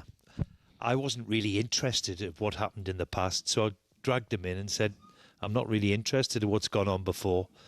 Let's see if we can get yourself back into some sort of shape and get you back playing again. And that's what he did. So you brought him back out of the bomb squad. Why were you in the bomb squad? I think we got relegated the season before and done the whole pre-season with Roberto Di Matteo, the whole of it, no issues at all. And I remember it was 2 days before the first game of the season, and he called me into his office, and I thought, okay, he's going to say, where are you going to play? Going to play on the left, on the right, as a striker. And he said, we want you to leave. I was like, oh, okay. Where? And he said, Reading and Rangers want you. I was like, okay. Well, I'm not leaving.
know it's not exactly the weather for it, certainly not here, but let's have a change of sport and look at cricket. Is there really a media pylon regards England captain Harry Brook, or are the questions not justified? For those who don't know, England white ball captain Harry Brook has now admitted he didn't tell the truth when he said there were no teammates with him on the night that he had a bit of an altercation with a nightclub bouncer in New Zealand in November. Brook said just as recently as last week, we went out for a couple of drinks and then I took it upon myself to go for a few more. I was out there on my own. I shouldn't have been there. I've made a terrible mistake and I've reflected on it and hopefully I can move on. Well, then I became we, because it's now been revealed that Jacob Bethel and Josh Tongue were both also fined by the ECB for their behaviour in Wellington that evening because they were with him. Brook said he was on his own. Well, he wasn't on his own. Yesterday, the England head coach, Brendan McCullum, more or less said, regards Brook, well, let's get off his back. Cricket is such a unique game as well because it's not like other sports. You're on the road 12 months of the year, year on year, and that takes its toll. These are young men who are growing up in the spotlight and on the world stage with varying pressures, being away from home and an inconsistent game. So you've just got to, there is going to be mistakes which are made, and when they are made, you try and deal with them instantly. You try and ensure that you protect the player as best you can, and sometimes those issues they are never always going to be made public because you feel like you can deal with them internally and make sure that you've learned the lessons and move on. And Harry's no different to a few of the other guys within our setup, and our job as leaders is to nurture them and to support them. Cricket has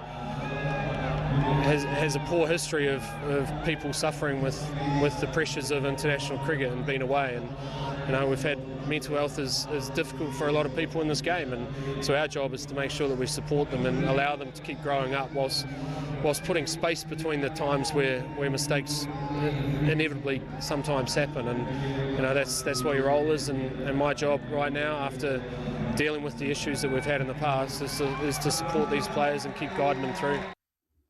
Well, we're joined on this morning by the most popular voice in cricket, to my mind, David Lloyd, former England cricketer, now top cricket pundit. David, good morning. What is this here? Regards Brook, David. Dishonesty or protecting his teammates? I mean, what's he guilty of? Well, I like the idea of protecting your teammates, and it's a very interesting interview that the coach gave there. I've got experience of this at the highest level, at elite level. You deal with it. And I can only assume that the management and the coach and the managers above him dealt with that situation. And I come back to, these are young guys and they make mistakes. There's a history in all sorts of sports of people making a mistake at a young age, and you give them a strike, and I think you've got to support them. Of course, they'll have been read the riot act. In cricket now, there's a lot more money in the pocket. The young guys, if you make a mistake, you get a strike, and we move on. That's my opinion. I would hope that they've dealt with it. But without, hammering him too much, Brook has been shown to be dishonest, hasn't he? Yeah, he was protecting his mates. If that's dishonest, I think that's an admirable thing to do. And I've watched it quite closely, that there's a lot of reaction saying, well, yeah, you don't dob your mates in it, which he hasn't done. He's made a mistake, and I don't come away from that. This guy has made a mistake, and he will have been hit hard. I can tell you, he will have been really hard. And I think it's admirable also that the coach comes out publicly and supports him. I can absolutely guarantee that he's absolutely hammered him privately. But should the captain, David, in your view, not be held to a higher standard? He's a young guy. He's been given the captaincy, and I would back him. I've seen this in I don't want to name names because I think it just adds fuel to it. I've seen some really upstanding, great performers, particularly in cricket. Guys now who are round about my age, who've been hammered by the coaches and managers for misdemeanours that they've done, and they've turned out to be much, much better people. Should he still be captain? Yes, in my opinion, yes. You go with that, Simon. Well, what's the object of the aim here? I mean, first of all, who's he been dishonest to? Has he been dishonest to the ECB? Because the reasons why people are privy to the fact that there were more players involved is because the ECB have consequenced them. So that's where he owes a duty of care, and he's been made accountable for it. He's not accountable to the media. He's not there to be judged by the media. In this world, that's the reality of the circumstances. But what is the object of the aim of hounding him out of his job and making him accountable? He decided that the leadership quality he needed to exhibit was to insulate those around him. That is a quality of leadership. That is a characteristic. It's called integrity and bravery and standing up for those that you're supposed to. Another way of saying it, he decided not to dob his teammates in it. But that's called character. Because everybody, character. Yeah, because you could have deflected, you could have taken some of the heat out of your own personal circumstances. Character. Bethel and Tongue might have said to him, for God's sake, don't mention us. Maybe, but that's not the point. What we're talking about here, first of all, I do think a captain should be held to a higher standard. So when you're selecting captains, you should pick people that are capable of being able to behave in a certain way. But there's a lesson learned here. And the lesson is that if he does it again and is a recidivist, then he should be really drop-kicked into the next life. But in this instance, what are you going to do? Throw him away? I'm with David. Of course he's been smacked. Of course he's been reprimanded. Now pack it in and let him get on with being an elite cricketer. And he is an elite cricketer, I take it, David. He could go on to great things, could he? Yeah, he's going to be one of the greats. And, you know, I like having that dealing with young cricketers or young sports people. They will make mistakes. And it's up to you as an elder statesman and his senior players in his team have got to really guide him through. He knows, I know Harry Brook, he knows that he's cocked up big time. Well, he has, because the following day, and maybe he forgot, David, he was leading England out on the field of play. So maybe he should have remembered that while he was in a nightclub. I mean, my God, I haven't been perfect in my life, David. Far from it. But, you know, it doesn't reflect well on the boy.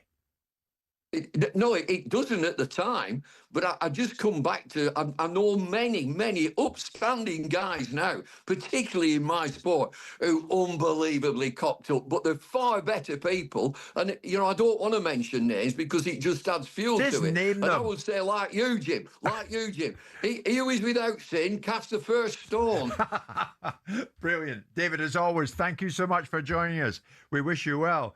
So you and David Lloyd are coming out the same corner in this one. Yeah, I mean, I slightly disagree on the idea that a captain should be led by senior players because you've got to have authority over the senior players to be able to command and demand respect. It's like being a 30-year owner of a football club. Just because you're younger than some of the players doesn't mean that you're going to curtail to their education or their awareness of an industry. You've got to lead. So I expect a captain to be selected on the fact that he's got the prowess to be able to deal with all circumstances. He's made a mistake. And that mistake, what is the end game? I know that we want in society to take people and put them in the stocks. No, we don't. An apology is not You always enough. think the media want to do that. People want an apology. He's the one that screwed up. But people want an apology. And when they get an apology, it's not enough because they want it written in blood. The fact is that the real issue is they were poor in Australia. He's made a bad decision. He will have been absolutely reminded of his obligations. If he does it again, and if he behaves that way again, then by all means take the gloves off and have a field day with this guy. But the alternative is, what are you doing here? This is why we don't have good politicians, because politicians don't want to go into public life, because anything they've done in the past will be brought up in the present. If you dared not do something that people think is good in the past, it'll be brought up in your present, and then you'll never be able to do things going forward. And that's why we lack quality in society. Let him go on his journey. Let him be consequenced by the ECB. I think it's a good characteristic to have protected his teammates, a bad characteristic to have them there in the first place, and let's make sure he doesn't do it again. Okay. Harry Brook, if you're listening, it's character building, isn't it, old boy? 11:30.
To come from here and manage Newcastle must have been great, but when it went pear-shaped and there was a lot of toxicity, how bad did it get? How affected did you become?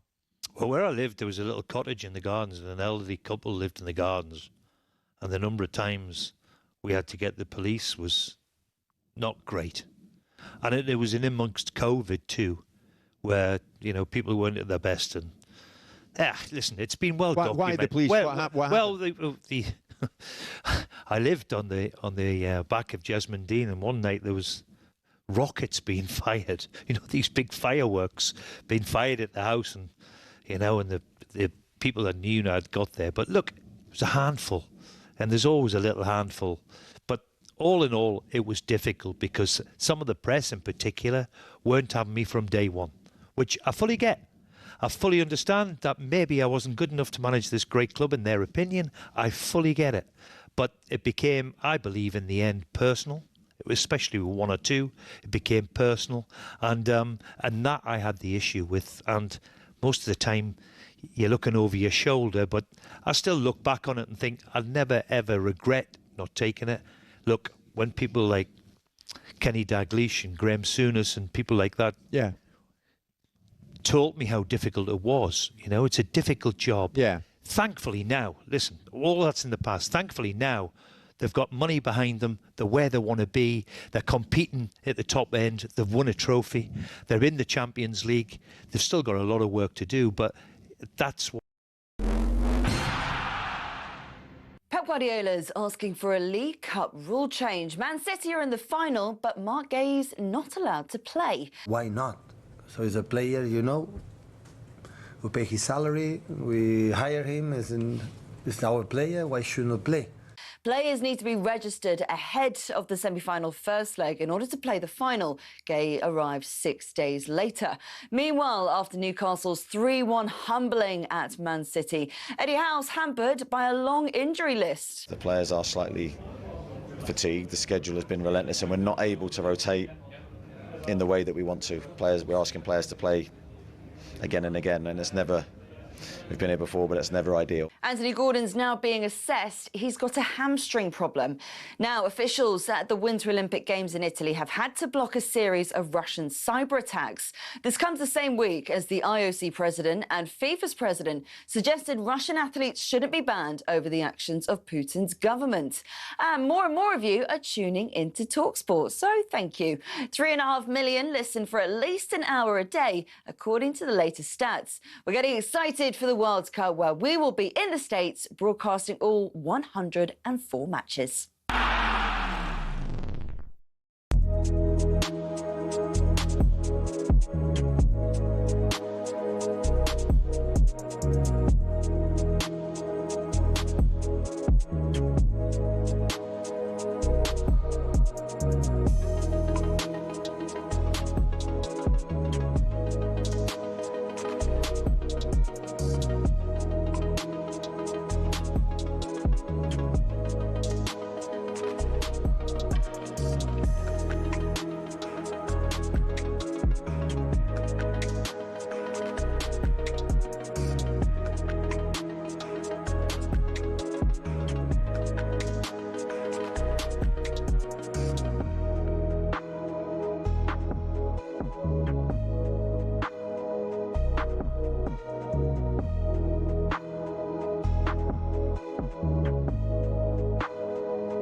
It's showtime on talkSPORT with BetMGM. We're ready for the action.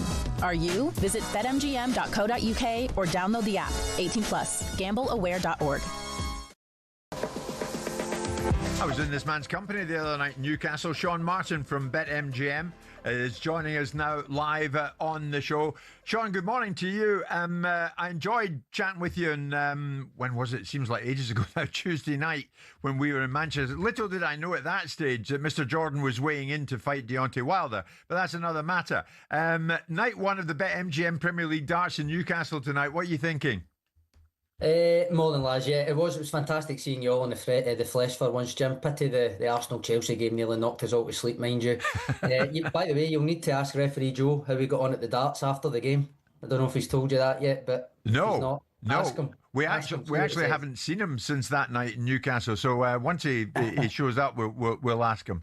No problem, Sean. Fire away, my man. And incidentally, Bunting and Humphreys were great company yesterday on the show. Yeah. I was about to ask you that. What did you make of them, Jim? Yeah. BetMGM Premier League. Night 1, Newcastle. Tonight, 4 quarter-final matches. I've got 4 clear betting favourites. Josh Rock, 13-20 to beat Johnny Clayton. Not massively sure on that one, I must admit. Luke Littler, 2-5 to beat Jan van Veen in a world final rematch. Luke Humphreys, 8-13 to get the better of Gerwyn Price. And Simon's favourite, Michael van Gerwen, 4-7 to beat Stephen Bunting. You combine those 4 favourites, it comes out at 24-5, so just under 5-1. And we've also got bet builders there as well for this season, which is a good addition. Things like leg handicaps, highest checkout, over-unders on total legs, total and player 180s, etc., etc. Yeah. They're all there to get stuck into. The draw for tonight means there's the potential for a Luke versus Luke final straight away. Just like at the Masters at the weekend, and of course like last season's Premier League final. Littler is 6-4 favourite to win night 1. He won in Newcastle last season, of course. Humphreys 5-1 to win the night tonight. He won night 1 last term, which was in Belfast. But yeah, first of 17 consecutive Thursday nights of action. Absolutely buzzing for it, Jim. And I want to mention as well, we've got plenty of special content on the website for it as well. A dedicated BetMGM Premier League Darts Hub. Get exclusive content, interviews, player profiles, odds, promos, all that stuff all season long. And for night 1, for instance, we've got Laura Woods taking on the house, so to speak, and a predictor challenge against us on there at the moment. So yeah, Darts Hub on the BetMGM website, well worth Brilliant a look. Stuff. I know Laura was there yesterday at St James's, but I didn't manage to see her before we left. What's this about Michael van Gerwen? You a fan? Oh, don't remember we bumped into him. He's a cross between Uncle Fester and Shrek with a rather unpleasant Dutch attitude. So I didn't much warm to him. I like him as a player, but I didn't much warm to him as a player. Well, I must say, Humphreys, and I was chatting with Luke Littler briefly yesterday, Sean, and the lift doors opened and out came Van Gerwen, who was texting somebody on his phone. Didn't look one way or the other, just kept on doing it, which was fine by me. What about boxing? Nick Ball against Brandon Figueroa. Where are you going with that then? Yeah, looking forward to this one on Saturday night. Nick Ball defending his WBA featherweight title against Brandon Figueroa in Liverpool. 7 of Ball's 9 pro fights in Liverpool have ended before the final bell, and he's had 9 knockdowns across his last 8 fights. That said, Figueroa, no mug, former 2-weight champion, 2 losses, but both were to Stephen Fulton. Ball heavy favourite just to win the fight at 2-7. You can get 5-2 for him to win by stoppage, 17-20 by decision, and just under evens for a knockdown in the fight. I think is pretty decent as well. Simon, we've touched on this before, I think before Ball's last fight against Sam Goodman, but this is now going to be his 4th title defence. Surely, if he comes through this, and certainly if he wins it convincingly, unification's finally got to be on the cards, is it not? Well, that's what we always say to Nick. I mean, I think this is probably his strongest test since he won the world title and took it from Ray Ford. Because this guy is a legitimate top fighter. I think he'll win. I think he'll knock him out. But it's about the other champions in the division, Espinosa and whoever else, because they don't seem to want to fight Nick Ball. And if you listen to what Jeff Powell's written in the Mail, all he is a brawler. I think he's more than that. The big thing is, does he eventually fight Inoue? That's the question that people keep asking him, and that's the question that Nick Ball seems to not really engage with, because he's fighting fights that are in front of him. Be a good fight Saturday night, I think. Yeah, we're looking forward to that. We'll talk about more, actually. We're going to talk boxing in about 15 minutes' time. Got to talk rugby before that. What about the Six Nations preview? Because, curiously, it gets underway on a Thursday night. Yeah, first ever Thursday night game in the Six Nations due to the Winter Olympics opening ceremony tomorrow. France, massive favourites, 7-1 on, actually, with Ireland out at 4-1 for the game tonight. And then we've got Italy versus Scotland and England against Wales to come on Saturday. France, obviously, the defending champions and favourites to win it all again, guys. And if results go with the odds throughout, then you're potentially looking at a Grand Slam decider in Paris between England and France in mid-March. The French 6-4 to complete a Grand Slam, England 7-2. No bias here at all, of course, but Scotland could have a big say in whether there is a Grand Slam winner or not, given we've got both England and France at Murrayfield. As ever, eyeing up that Calcutta Cup date in particular. Matt Gibson, as he was telling us on Wednesday, Jim, is heading up to Edinburgh for that one, as is Jordan, the Chelsea fan. It goes without saying, hope they're both sent homeward to think again come the evening of February 14th. But first things first, opening round of fixtures tonight through Saturday, lads. Who's odds on for a wooden spoon? No comment. Nah, Forza Italia, clearly. Sean, thank you. Sean, you might want to stay with us, actually, because we'll touch very briefly on the situation in Scotland. Celtic's match at Aberdeen was postponed last night. Rangers thumped Kilmarnock 5-1, and Hearts had lost to St Mirren the night before. So where does that all leave us? Looking ahead to the weekend, Sean, and I'll touch on this. Celtic fans are calling for a boycott protest again ahead of this weekend's cup match against Dundee. And it's in response to what they have called a disappointing transfer window and a perceived lack of ambition from the ownership. What do they want, Simon? To prevent the boycott, the Celtic Fans Collective very kindly have called on the board to do the following: remove the chief executive Michael Nicholson, reinstate the Green Brigade, and lift restrictions access on all fan media organisations. The fan media groups at the moment have been kicked out. They want back in, and that doesn't appear to be happening. And we're aware that we've heard of these fan protests, haven't we, in recent weeks. This is just a flavour of what they've been up to. Make sure these parasites hear your voices, right? Let them hear what are discontent and what think of them. Sack your balls! Sack your balls! Sack your balls!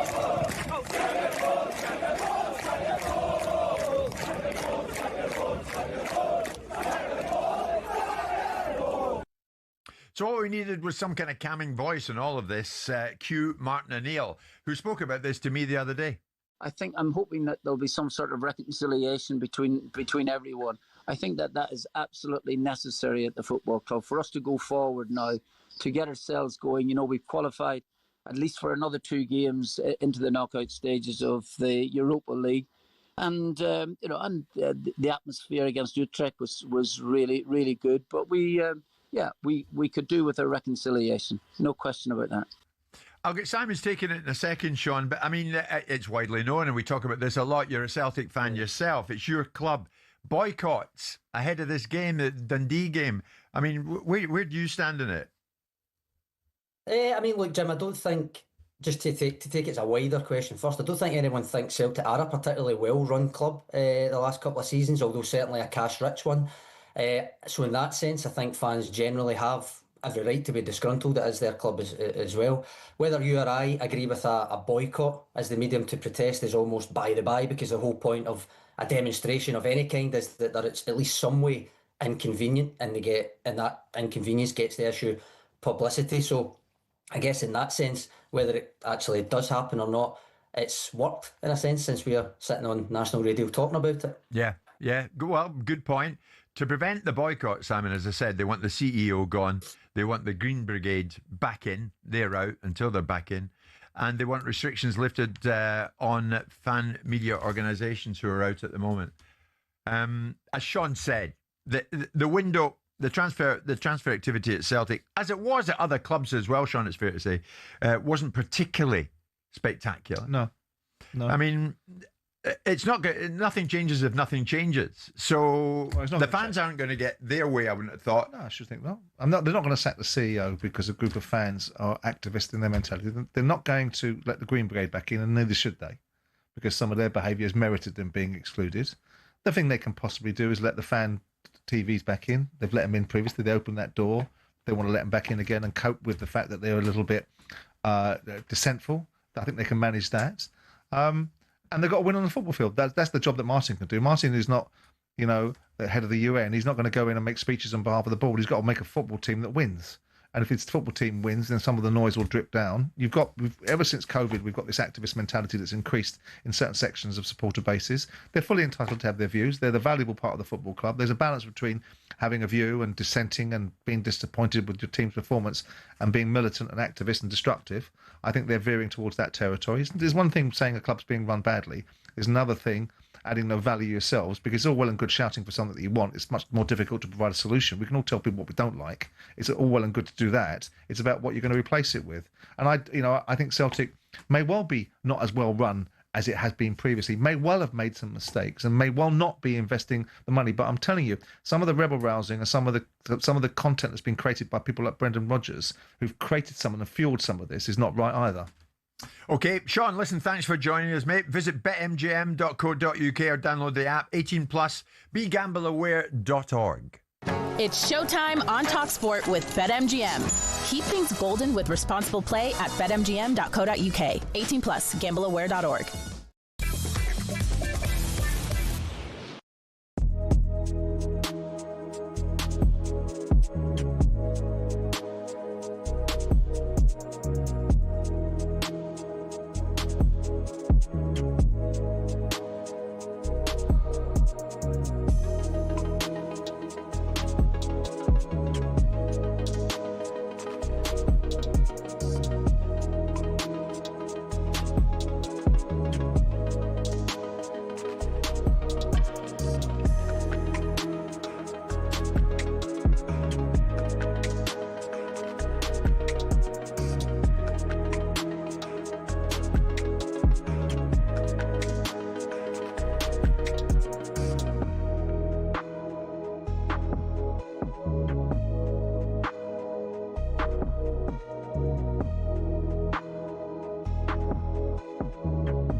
Obviously, I don't think he feels particularly happy about his treatment, and I spent a lot of time suggesting to me that a lot of people were very complimentary about his tenure at Spurs, and I went through a roll call of people that were very complimentary about him because he did a good job in my view. May not have won as many things as he could do and should have done, perhaps as Spurs as a football club, but as a person that's built a spaceship that maybe some other captain can fly to the moon, there's a huge amount of potential there.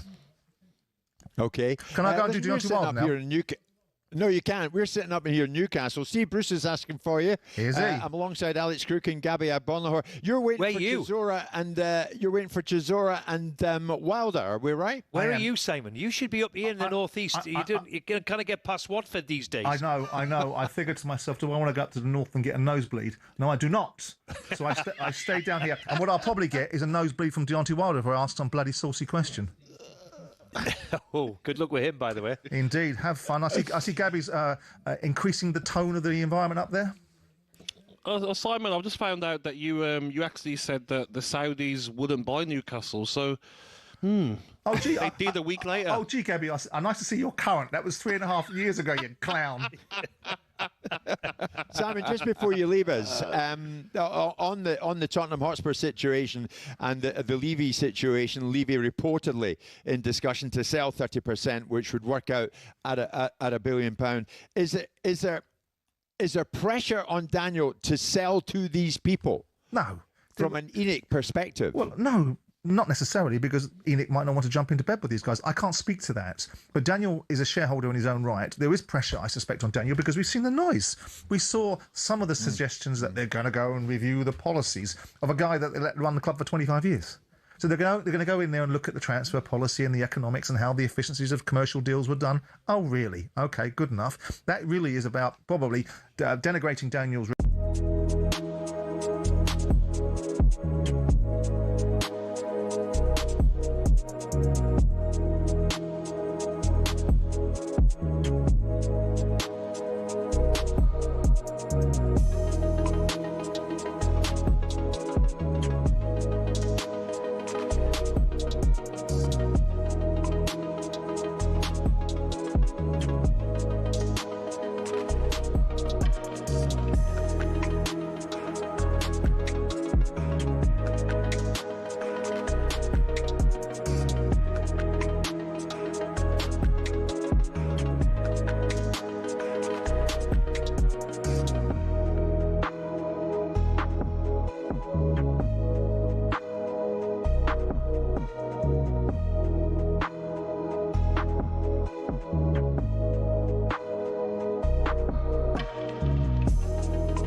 To South Africa with the Barmy Army on talkSPORT. So how does escaping the winter for the holiday of a lifetime sound? We're giving away an incredible 7-day trip for two to South Africa for the 2027 New Year's Test. You'll spend 6 nights in Cape Town cheering on England at the iconic Newlands ground with the official Barmy Army. Now, your flights are covered, your hotel, match tickets, and $2,500 in spending money. So for your chance to win, text WIN to 83338. You've got until 4 o'clock tomorrow to get in your entry. Text £2.5 plus your standard network rate. The number to call 0343 418 7260, and lines close, as I say, 4 o'clock tomorrow. You'll need to answer your phone as and when it rings. 18 plus, UK residents only. It's a network promotion. Terms and conditions at talksport.com. For your chance to win now, text WIN to 83338. Right, before my voice gives out, let me tell you about the Six Nations. It all gets underway tonight. The Six Nations is back, and this evening, unusually, France take on Ireland. Then on Saturday, it's Italy, Scotland, and England against the Welsh. Earlier on, I spoke to talkSPORT's rugby commentator Andrew McKenna. And first off, I said to him, Andrew, Thursday night, France-Ireland. What's going on? It's unfortunate, but it's a needs-must thing. For anyone who's not aware, the Winter Olympics start this weekend, and the opening ceremony is on Friday night. And that is when France-Ireland was originally penciled in to be played. But because of that, it means it can't be played then. So they didn't want to go back to Saturday or Sunday, so it got brought forward to the Thursday night. It's purely a needs-must. I don't quite fully get it, because the Winter Olympics is in Italy. So I'm not quite sure why a game in France is affected by it. I presume the broadcasters that are showing the Winter Olympics are also the people who've got the rights for the rugby as well, and therefore they said, we don't want two massive things going up against each other. It's a bit odd. I don't think it's going to become a regular thing. I'll put that out there now. It's purely a, well, what can we do to get round this situation? Andrew, apologies in advance to the Welsh, but could there be a bigger home banker this weekend than England-Wales? Or turn it around. Things are so desperate, things are so disorganised, things are so chaotic.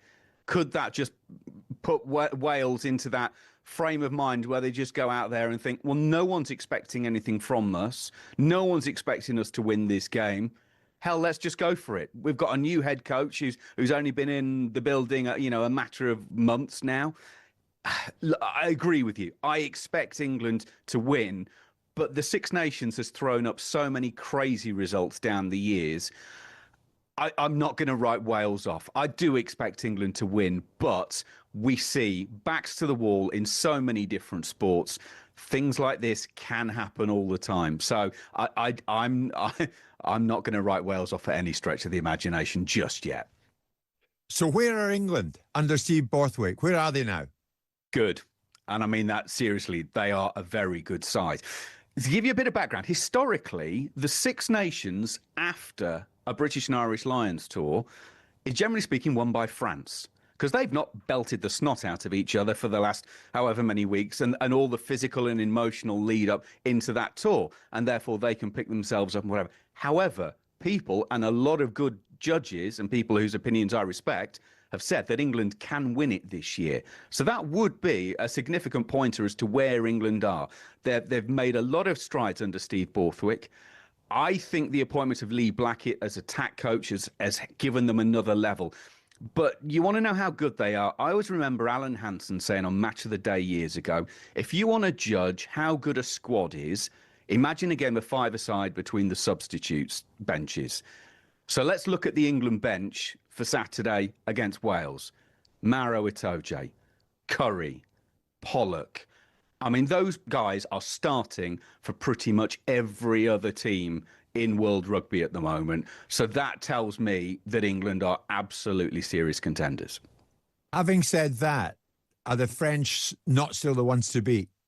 Oh, absolutely. And they've got the big advantage that the game against England is in Paris. France have made some really interesting selection calls, though. A couple of guys who've been absolutely front and centre for them for the last 3, 4, 5 years aren't even in the 40-man squad now. Incredibly, they've dropped people like Pinot, but they've got the quality to bring in other players from outside. Tonight, I think, will tell us just how good France are. And finally, Andrew, adverts during breaks in play. Was it only a matter of time? I knew we were going to get onto this one. So let's be honest about this. There has been such a huge clamour for the Six Nations to stay on free-to-air TV that the free-to-air channels needed to do something to be able to bring in the revenue to pay for the rights. If you want companies to pay more in rights, then you sell it to subscription channels. Free-to-air channels don't have the amount of money, so they needed to do something. And what ITV have said is there are points in games when there is dead time, therefore we can quickly roll a 25-second advert, and that's all it will be. It will be one 25-second advert, and it's not going to take over the whole screen. It is going to be picture in picture, so you won't miss anything going on. It will just roll in. I don't have a problem with it because I would like to see the tournament stay on free-to-air. And if this is the trade-off, I think that's where we're going. Andrew, thank you very much indeed. So the Six Nations all gets underway. It gets underway tonight. France, Ireland, then it's Italy, Scotland, and England against the Welsh. Thursday lunchtime, what does that mean? It means boxing. And we look forward to this after Simon's scuffle with Deontay Wilder, verbal, of course. We are delighted to tell you we're going to be in the company of top trainer Adam Booth and his man, only the IBF light middleweight champion Josh Kelly will join us live in the studio. It's 12 noon.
Is there pressure on you, Luke, going into this as defending champion? Because you're there to be knocked off the perch, aren't you? Yeah, of course. There's always pressure on you when you're the defending champion of any tournament. You know, I think the pressure's always going to be on Luke Littler more than anybody because he's winning all the time and he's expected to keep winning. And if he doesn't win, then it's a surprise nowadays. So obviously, I ran him close on Sunday in the Masters.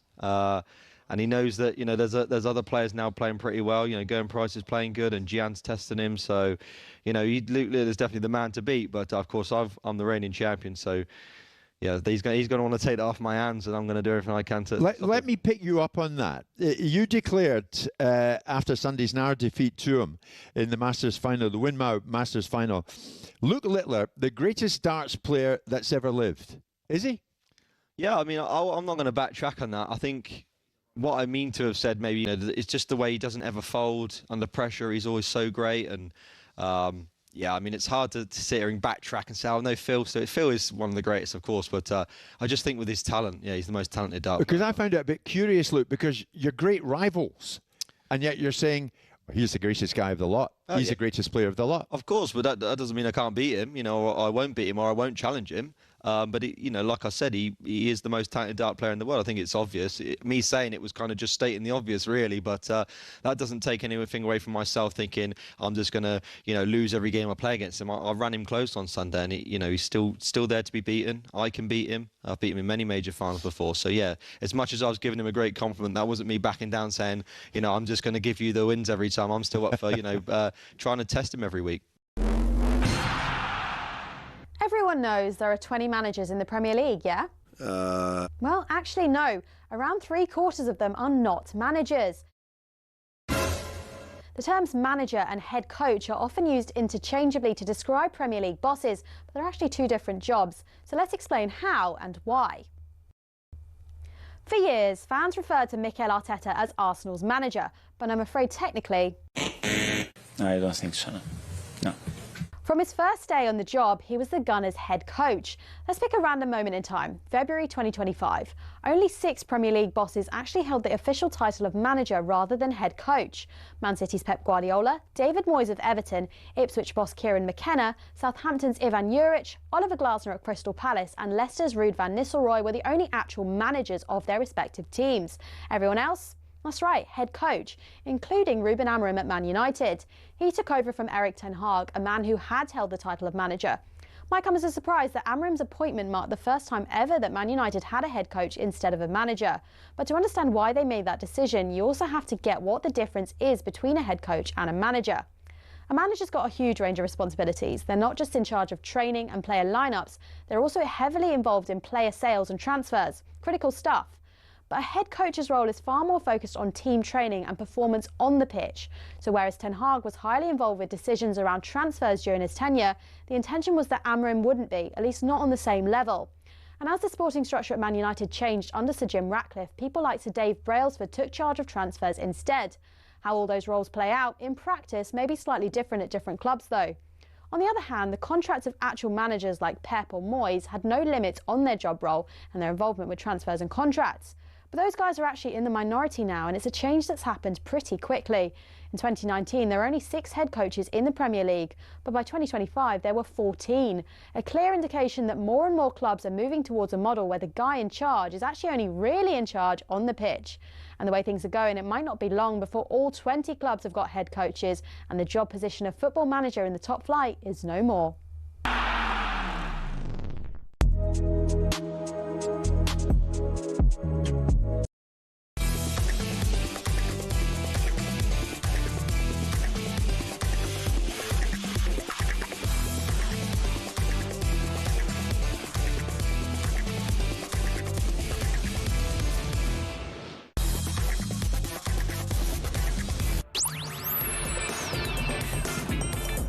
Good afternoon, everybody. It's 3 minutes past 12 noon this Thursday lunchtime. It's Jim White and it's Simon Jordan, and we are live on talkSPORT. And of course, we're coming to you live on your TV. Wherever you want to watch us, you can watch us, even Prime Video. We're live on that as well.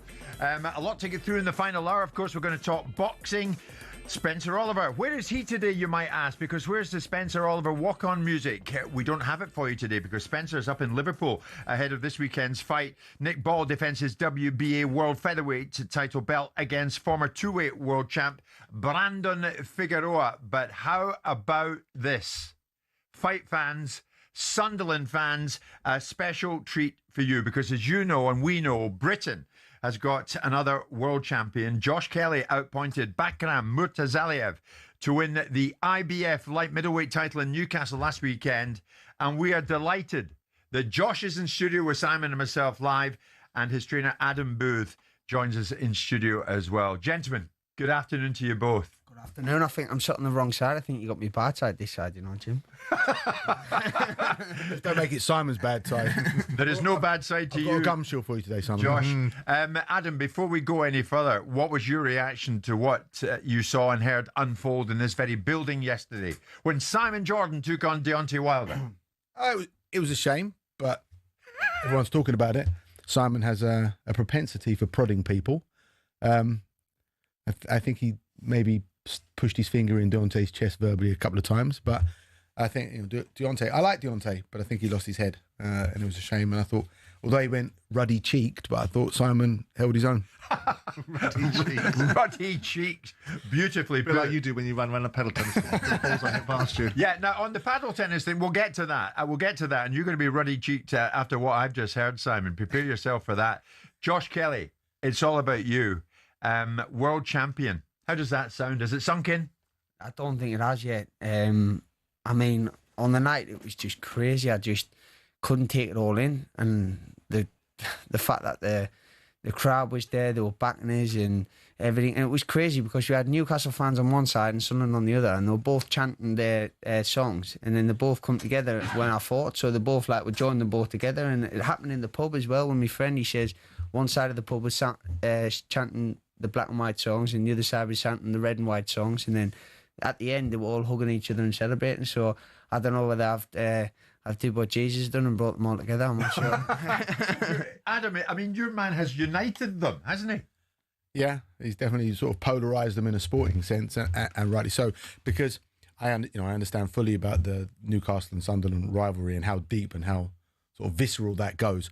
But this is combat sport, this is boxing, and this is the North East has been a bedrock for years of tough fellas and fellas that could fight and never really been able to show that on the world stage. And now Sunderland has their first ever world champion.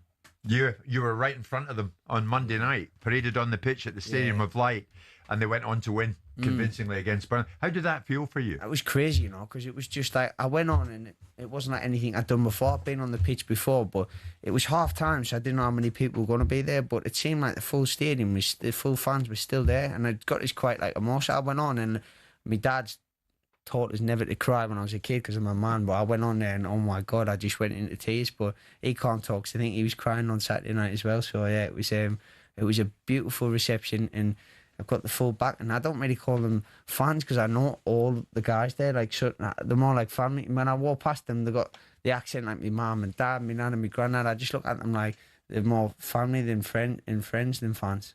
Wait, do you want to relive it for us briefly, Josh? You knocked Murtazalia down in the 4th. Yeah. You were knocked down in the 9th. Yeah. I mean, what was this all about? This was a bust-up, wasn't it? Yeah, I mean, we went back and forth in messages, DMs, and he says, like, I'm going to knock you out and stuff. And I said, I'll hit you first, and I'll knock you down first. So don't worry, I'll land first. And it played out in the fight. And I remember he got up and winked at us and smiled, but I knew we weren't properly hurt. I thought it was a flash knockdown. He was off balance coming in. It was a solid jab, but it weren't enough to step on the gas. And then in the 9th round, when I got hit, I didn't see it coming, and it was actually the first time I put my hands up in the fight. And Adam was like, "Why did you put your hands up? You always fight with your hands down." And put my hand up and went to block a left hook, and it slid inside. And I can't remember the 9th or the 10th round. I remember going to the 11th, saying, "Adam, this is round 10." He went, "No, it's round 11." So it was crazy. How were you viewing it all, Adam, from your perspective? I mean, was it going to plan? Obviously, there were moments you thought, "Oh God, what's going to happen here?" No, I actually didn't think that. It went too comfortably to plan, if I'm honest, because from round 1 to the end of round 8, it almost looked like it was too comfortable that Backram was falling into the trap of Josh's flow. And he and he won't admit this, right? I'm telling you, if you go back and watch it, he and I have a disagreement at the end of round 8 because he says, I feel like there's no space to get out. I'll go inside to shut the space down. And you see me grab his face and sort of have a word with him because I didn't understand why. Because I think round 8 was probably one of his best rounds. And ironically, you know, in this sport, it's hands up, chin down. Josh is the opposite. It's hands down, chin up, and then you can't catch him. The only time he ever gets caught is when he puts his hands up and his flow stops. It was right in front of me. It was a solid shot. It was the money shot that Backram dreamed of landing in that fight on the temple. And he went down, he looked at me, and when he stood up and walked, I thought, he's okay. Then he he showed his experience and his knowledge. He claimed, he held him, he bought little moments to get through that round. Then his foot got trodden on, there was a few more seconds, comes back to the corner, and I thought he was fine, just buying himself some time. And I said, how's your head, how's your legs? And he said, my left leg's fuzzing, I can't feel it. Okay, all right. Just give nothing away in round 10 then. I thought we had enough on the scorecards to give away the next round. I think he did. And then in my opinion, he won 11 and 12, and I had him winning by 2 or 3 rounds. I'm waffling now because I'm still... I'll tell you why. Because for years, I've been questioning my sanity and what I know about this sport. Because if he wasn't a world-class talent and a pay-per-view star, I got it so wrong for so long that I really don't know anything about boxing. And all my success in the past was an absolute fluke, and the fight has made me the coach I was. Because I was so convinced he's the most talented fighter I've ever worked with, and that he is a world champion in weighting, and he is a pay-per-view star. And everyone was telling me, no, he's not.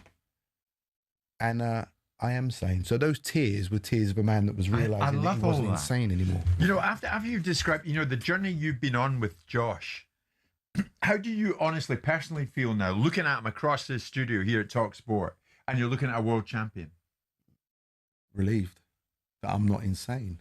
That he is the most talented fighter I've ever worked with. The most talented fighter you've ever worked with? Without a shadow of a doubt. My God, Adam, you've worked with a few. How does that make you feel? He said it in the start of my career, but when you get to know someone so long and you have that close relationship like we do, like a little bit like father, like son sort of thing, I'm trying to get away with things and he's pulling me back and tying us back in, and you sort of forget how much weight that actually carries until you go back and look at Adam's career and what he's done with David Ayre, Andy Lee, Ryan Burnett, all the game plans he's put together, all the business things he's done through the sport. It's crazy, and then to hear it now when I've fulfilled it, it's like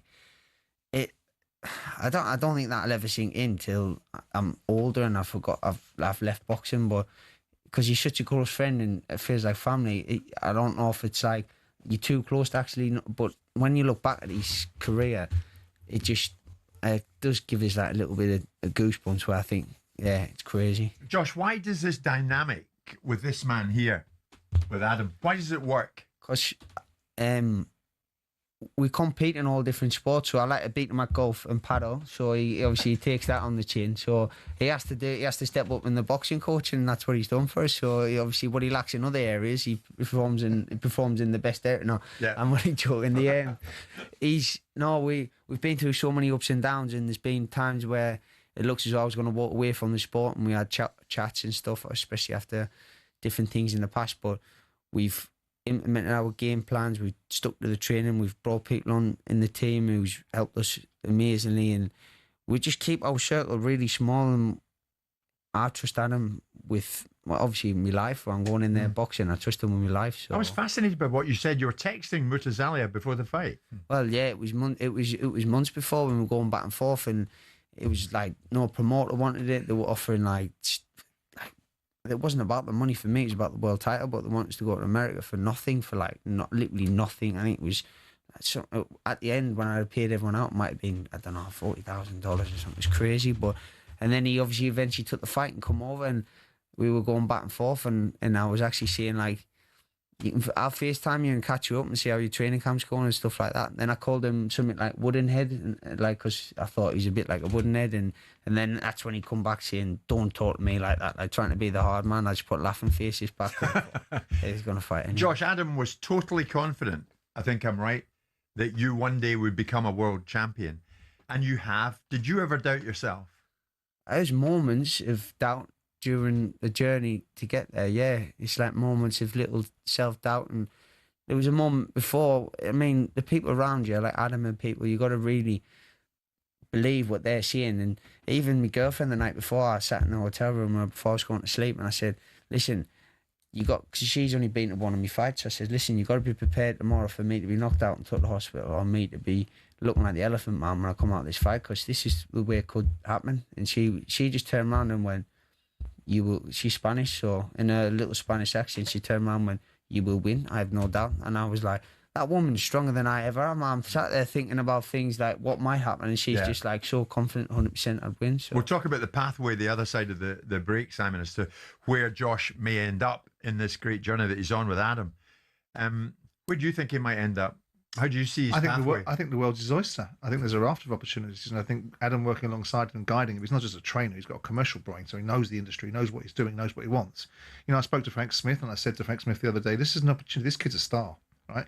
People wrote him off after Avanesyan, and there's one person that backed him, which is Adam Booth, who knows his game.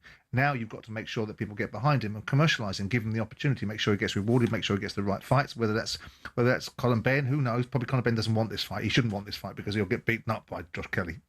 Believe me, there's a different gulf between class in that fight, but the opportunities for him are going to be significant, and Matchroom need to make sure that the right opportunities are presented for him, not their contractual relationships that they might have with Boots Ennis or whatever else, the right fight for Josh Kelly. Yeah. And we've got a world champion here in a really nice division. It's a really exciting division, and we need to applaud and celebrate these guys. So I think there's huge opportunities for him. I think there's huge, and when I saw these guys, the belief that they had, there was never a doubt in either one of their minds, not Adam's or Josh's, that this was a fight they were going to win. I was talking to him the other day about power. This guy's got power. He's like, I don't worry about his power. Let him worry about my power. Let him worry about what I'm going to do to him. Yeah. There was no doubt in their mind. And when you sit with people that are that assured, I was nervous watching it on Saturday night because I wanted him to win. I wanted Adam to be successful. I wanted him to win.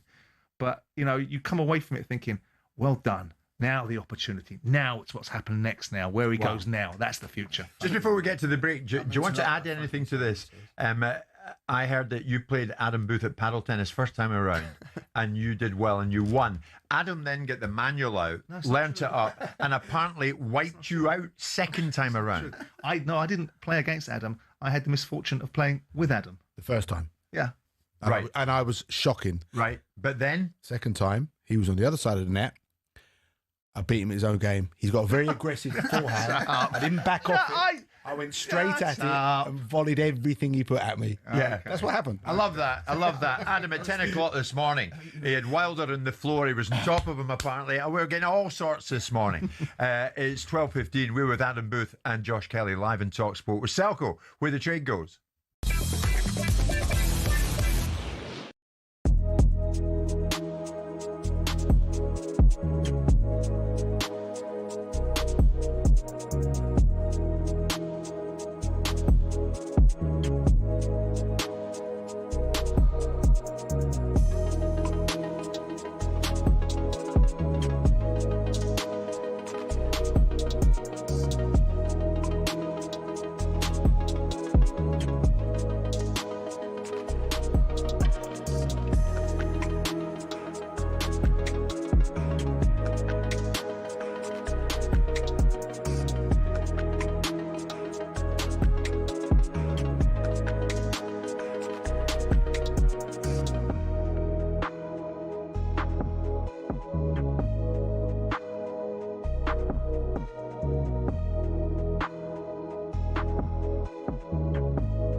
Let's talk about your team. All right, come on. Okay. I've been waiting. Let's ask the obvious questions, right? Are you going to do the quadruple? I was going to say double. Quadruple. Steady on. No, are you going to do that? I'll tell you why I asked, right? It pains me to say it. I think the league's done, right? And I think if you win at the weekend, you've got Sunderland at home and Man City got Liverpool away. And Villa got Bournemouth away. Okay. If you win and they lose... I'm not worried about Villa. No, I wouldn't be. But I think it's pretty much done, but that would confirm it for me. You're in the final of the Carabao. Come on. Right. Come on. I've got Chelsea boots on today. I should have stepped in something yesterday. Would have gave him some good luck, but obviously it didn't. So good luck to Chelsea. You're one of the favourites, if not the favourites, for the Champions League. And the FA Cup at the moment is a little bit too early. What was it, fourth round? But are you fancying it?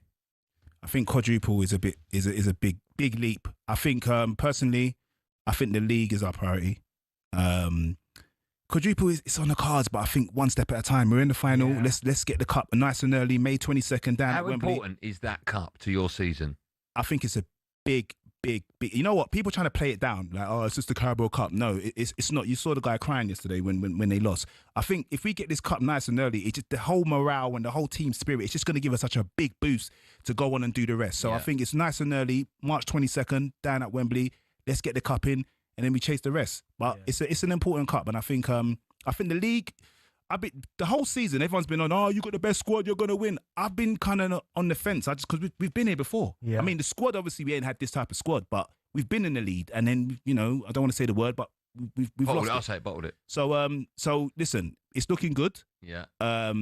I don't think it's over yet. It's the Premier League. You can lose. Anyone can beat anyone in this league. You know what I mean? I think the only advantage we have, I think we've got a lot more home games than we do away games. Okay. I think we've got like a couple away games left. So, listen, it could be the season, but it's the Premier League, man. It's the best league in the world, man. Anything could happen.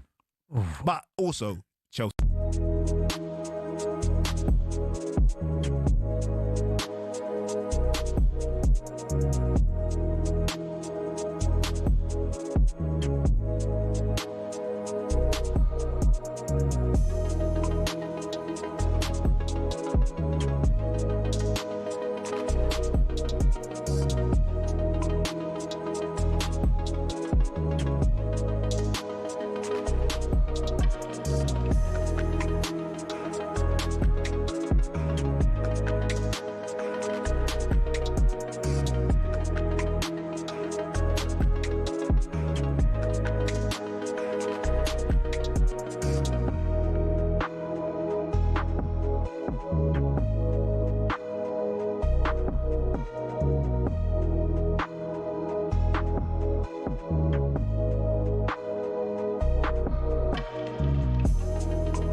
It is Thursday lunchtime.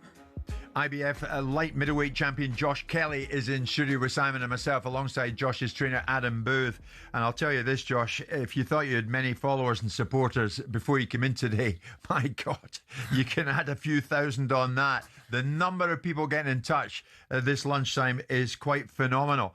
On that, before you won the other night against Bakram Mutazaliev, you were telling me that you got a lot of texts from people. Am I right that you got a text in from a member of the Sylvester Stallone family? Yeah, well, messages, we go back and forth. He followed us a few years back, and then I got a nice message of Frank Stallone, and he's sort of saying he's got these boxing history memorabilia and stuff, and if I'm ever in America and different things like that. So I'd love to touch base with him, maybe do the final Rocky movie. I'm not sure. Now you're talking, Mr. Booth. Hollywood beckons. Yeah. Let's deal with the boxing first. But I know what potential Josh has. I do, and it's still not fulfilled. This is going to make him a better fighter, and this is going to show everyone that said he couldn't do it is now going to say, okay, he did it. Everyone says he's not a pay-per-view star, and now has to admit he doesn't just have the looks of a pay-per-view star or the personality for one. He's got the talent to go with it, and I agree with Simon. It's now time to really push that and for Josh to get what he deserves. Sorry. Yes, indeed. Everybody's talking about you, Josh. The other day, promoter Callis Sauerland joined Simon and myself in studio. We were talking about your achievement and talking about the possibility of the prospect of Josh getting in the ring with Conor Benn. Conor Benn, like I know that the talk is Boots. I know he's agreed to Boots. By the way, he agreed to Boots before the Murtazaliev fight. And that was last summer. But let's be honest now. And next time you've got a matchroom gentleman on here, whether it's Frank or Eddie, ask him. We're going to talk about blockbuster in a minute. Yeah, that's a blockbuster that has to happen this year. Right. Him going to Philadelphia to fight Boots Ennis, with all due respect to Boots Ennis, who's a fantastic fighter, is not box office in the UK right now. Okay. It's just not. And that fight is box office stadium stuff. Conor Benn. Yes, sir. What do you think?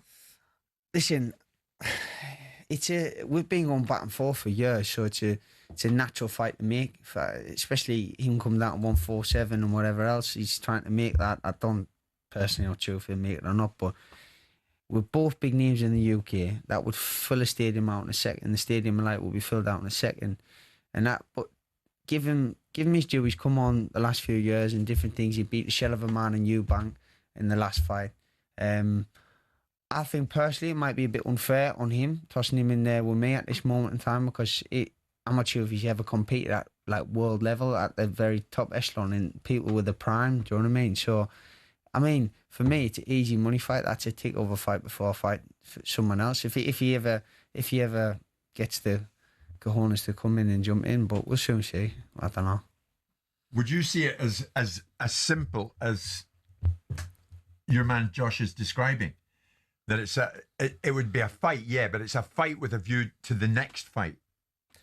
If I wasn't his coach, I would give you this opinion. In terms of ability and fighting ability, it's a mismatch. In terms of commercial attraction, it's fantastic because we love a domestic dust-up. I like Conor, and I think he's done fantastically with what he's got. He had no amateur record and a very famous fighter and a lot of pressure on his shoulders, and he didn't shy away from it. And so he's still developing as a fighter, but he's not in Josh's league. He never has been, and he never will be. I don't think the fight will happen next because I think Conor knows that, and I think he's chasing big names where it's okay if he loses because he's still got somewhere to go. If you fall at the bottom rung, it's harder to go. But if you shout out the very highest names, there's somewhere to go as you fall down. Then actually Josh is actually up there, and he would still have somewhere to go. But I don't think that's on his or Matchroom's radar at the moment. Who would you think? Yeah. X is ideal next time for Josh. There's only one opponent I want for Josh next. Josh is a world champion in a sport that has fractured titles, and there's 4 in his division, and there's a guy that's got 2 of them. He just beat Josh's former sparring partner. His name's Xander Zayas from Puerto Rico. He unified his belts the same night that Josh won. He called out Josh last year. the fight I would love next for Josh, without a shadow of a doubt or hesitation, is Xander Zayas in a unification fight at the Stadium of Light in the summer. How dangerous would he be? As dangerous as a world champion can be. He's a very competent, young, developing champion. I think he's 23 or 24 years old. He's a good fighter. Josh is the better fighter. Would you say yes to that, Josh? 100%. I mean, who do you want? No, that fight there, obviously the Ben fight doesn't materialise. That fight there's the next fight. It's to unify the division, and then I become the guy with the most belts. And I look at Xander and I think he's young, he's hungry, but he hasn't developed as a man as much as me outside the ring. Inside the ring, he's got a lot of spiritual maturity to go through, a lot of actual physically maturity to go through. So I think personally, I've got different styles I haven't showed them yet. I think I'd better go and walk them down and rip all them titles off and become the unified champion in Sunderland in the Stadium of Light, and that would bring a huge crowd. It's a huge fight, and that, like, unified titles is huge, so it's good. I'm intrigued, Adam, by what goes on in boxing. I've never quite worked it out. Who has the real say on who the likes of Josh, who's a huge talent now, as the likes of who he fights next? Is it totally the promoter? Is there a percentage of your input there? Is there a percentage of Josh's input? Of course, it has a huge percentage of Josh's input. His promoter, the promoter's broadcaster. There's a number of factors. And then you have an agreement. And when you sign an agreement, you agree to certain terms. So Josh can say no if he doesn't like the sounds no of one the ever, next one. No one ever has to fight anyone, but we signed a contract with Matchroom. There are certain clauses in the contract, certain names, not just one name. There are certain names named in that contract that we agreed to in advance of Josh doing what nobody thought he could. And I think when we signed that with Frank and Eddie, they got behind him. But just like everyone, it was like, Josh is talented. He's got the skill set to do this. But everyone was saying that. Everyone that wanted Josh to win was saying this. But Murtaz Aliyev's the killer. Well, he's proved everyone wrong. He's proved himself right. And I think he has very, very quickly become something that Matchroom hoped he would, but wasn't sure he was going to get there. So there's going to be a reevaluation of everything, because we need to put the brakes on, let it settle down. Sunderland Football Club and the board and the fans and the people quite significant in that organisation are making phenomenal noises in support of Josh and wanting to make a red and white party in the summer. And, you know, you've seen it, like we've seen it where you have cities that have one club and that becomes, you know, an immense thing. London's a problem because you've got loads of options in London. You've got a city that's got one world champion, the first time ever, and that club and supporters want to get behind him. It's very easy to see 48,000, 50,000 in that stadium in the summer with Xander Zayas sitting on his backside. Wow. Be amazing, wouldn't it? It'd be amazing. You excited about what lies ahead in 2026, Josh? Yeah, I can't think into it too much because I've got all the A to the Z going, so I'll just spiral out of control. But I'll just take it out on Sam and Adam and Paddle. So if there's any paddle sponsors want to get in touch, then not for Simon, for myself, obviously. They both need rackets to give them more excuses. Yes, I love it. I want to thank you, Josh, and well done for what you achieved. I can't imagine that there's a more popular fighter around at the moment, and you are that person. Congratulations. And let's hope Sunderland continue to go from strength to strength in the Premier League. Yes, sure. Fabulous. Adam, brilliant as always. Next time you're in the paddle court with him, be wipe video. him out as And I'll Deontay video did it. yesterday. And I'll video it. And you video it. 12:30 this Thursday lunchtime.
You can believe what? Why is it so hard to believe a black man than a white man? Understand me?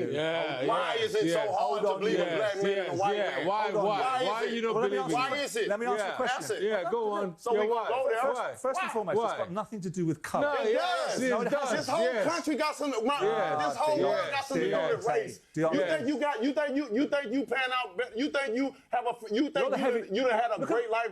You think your life has been like mine?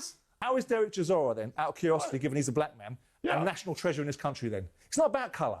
You called somebody a cheat. I asked you a question. Oh, come on. You have a whole lot of black people around the question. Thank you. You like the question. All right, I moved on. Stop it. I moved on. Man, come on, man. Y'all can't tell, man. So the bronze bomber, there he is. Yeah, so come on, man. Come on, we can have a disagreement, can't we? Life, as a little boy and I bet your view as a little boy is totally different than my view as a little boy.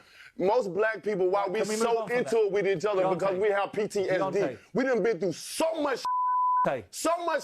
You wanted to move on, right? Come on, man. It's hard to move on when you don't know the truth, and that's when I come in and try to give you a vision, a little insight of what we go through as black people, man. I got it. You know, you don't get it. Well, okay. None of y'all get it. Where do you want me to go? Y'all don't get it. And that's the problem. You think you get what you don't understand. Okay. Why is it so hard? Pull it back into the fight. Let's talk about the fight. It's hard to put it back. I'm from the South. You understand? Come on, let's pull it back into the fight. It's hard when y'all don't understand. I get another situation. I said I didn't want to talk about the situation. Now you got me riled up. Fair enough. Wilder's back. You understand? I feel. You understand me? You don't mean that, man. Okay, stop shouting at me. Let me get the out of here, bro. I'm out of here. I'm out of here. Talking about my peoples and all that. It's hard to believe a black man than a white man.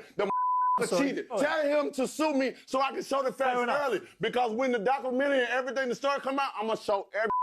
Fantastic. I'm going to get all the people that know and all the people that's in the inside. He got people that the inside of him. Pep Guardiola's asking for a League Cup rule change. Man City are in the final, but Mark Gay's not allowed to play. Why not? So he's a player, you know. We pay his salary, we hire him as it's our player, why shouldn't he play? Players need to be registered ahead of the semi-final first leg in order to play the final. Gay arrived 6 days later. Meanwhile, after Newcastle's 3-1 humbling at Man City, Eddie Howe's hampered by a long injury list. The players are slightly fatigued. The schedule has been relentless and we're not able to rotate in the way that we want to. We're asking players to play again and again, and it's never... We've been here before, but it's never ideal. Anthony Gordon's now being assessed. He's got a hamstring problem.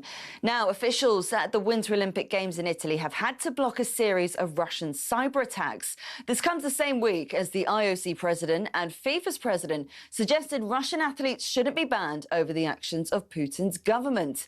And more of you are tuning into talkSPORT, so thank you. 3.5 million listen for at least an hour a day, according to the latest stats. We're getting excited for the World Cup, where we will be in the States broadcasting all 104 matches.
Good afternoon, everybody. Just gone 12:30 this Thursday lunchtime. Jim White and Simon Jordan live in talkSPORT. Spencer Oliver up in Liverpool. We're going to be joined in a second by top boxing promoter Frank Warren, Simon.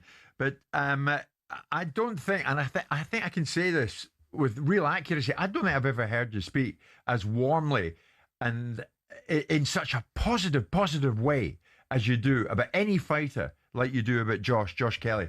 the IBF light middleweight champion, who's just been in studio with his trainer Adam Booth. Well, I think it's a remarkable achievement. I spoke very warmly about Dalton Smith. I think anybody that does the sort of things that these guys have to go through to get to the achievements that they ultimately want should be admired and respected. They're very likeable fellas. I think Adam Booth is one of the smartest guys I've met. He's as smart as paint. He knows what he's doing. I think it's a dream team. I think there's a superstar in the making here. There's narratives that get created. After he lost to Evan and people sort of started to be down on Josh and haven't really given him perhaps the sort of opportunities that he could have gotten and should have gotten. The fight with Liam Smith was stopped because Liam wasn't fit enough to fight on that bill. And now he's in control of his own destiny. He's now a world champion. Yeah. And there's a real opportunity for these two. I think they're a brilliant team together. You couldn't meet two more likeable fellas. Adam knows what he's doing. Listen to the way that Adam presents himself and knows what he wants and where he's going in the direction of travel. Sure. When you listen to them, you get insights. Yeah. And he's a very talented fighter and a very nice boy. And you can't not want them to do well. Absolutely. So that's where it comes from. Sammy, the big fights just keep on coming because Liverpool hosts their own big fight occasion this weekend. WBA World Featherweight Champion Nick Ball defends his belt against former two-weight world champion Brandon Figueroa and Nick's promoter Frank Warren. I'm delighted to say, I think is en route to Liverpool. Are we, Frank? Good afternoon. Where do we find you? You find me just getting into Liverpool. We're just getting here. We're about 5 miles away from the venue. Excellent. You excited about what lies ahead for Nick this weekend? Yeah, I am. I think pound for pound, he's the most exciting fighter in the UK. Very exciting fighter, and you've got to look at his resume, who he's fought in his last 4 fights. I don't think any British fighter's fought the quality as he has on a regular basis. He should be a unified champion. He got cheated out of which they gave a fight a draw, and I thought he well won it.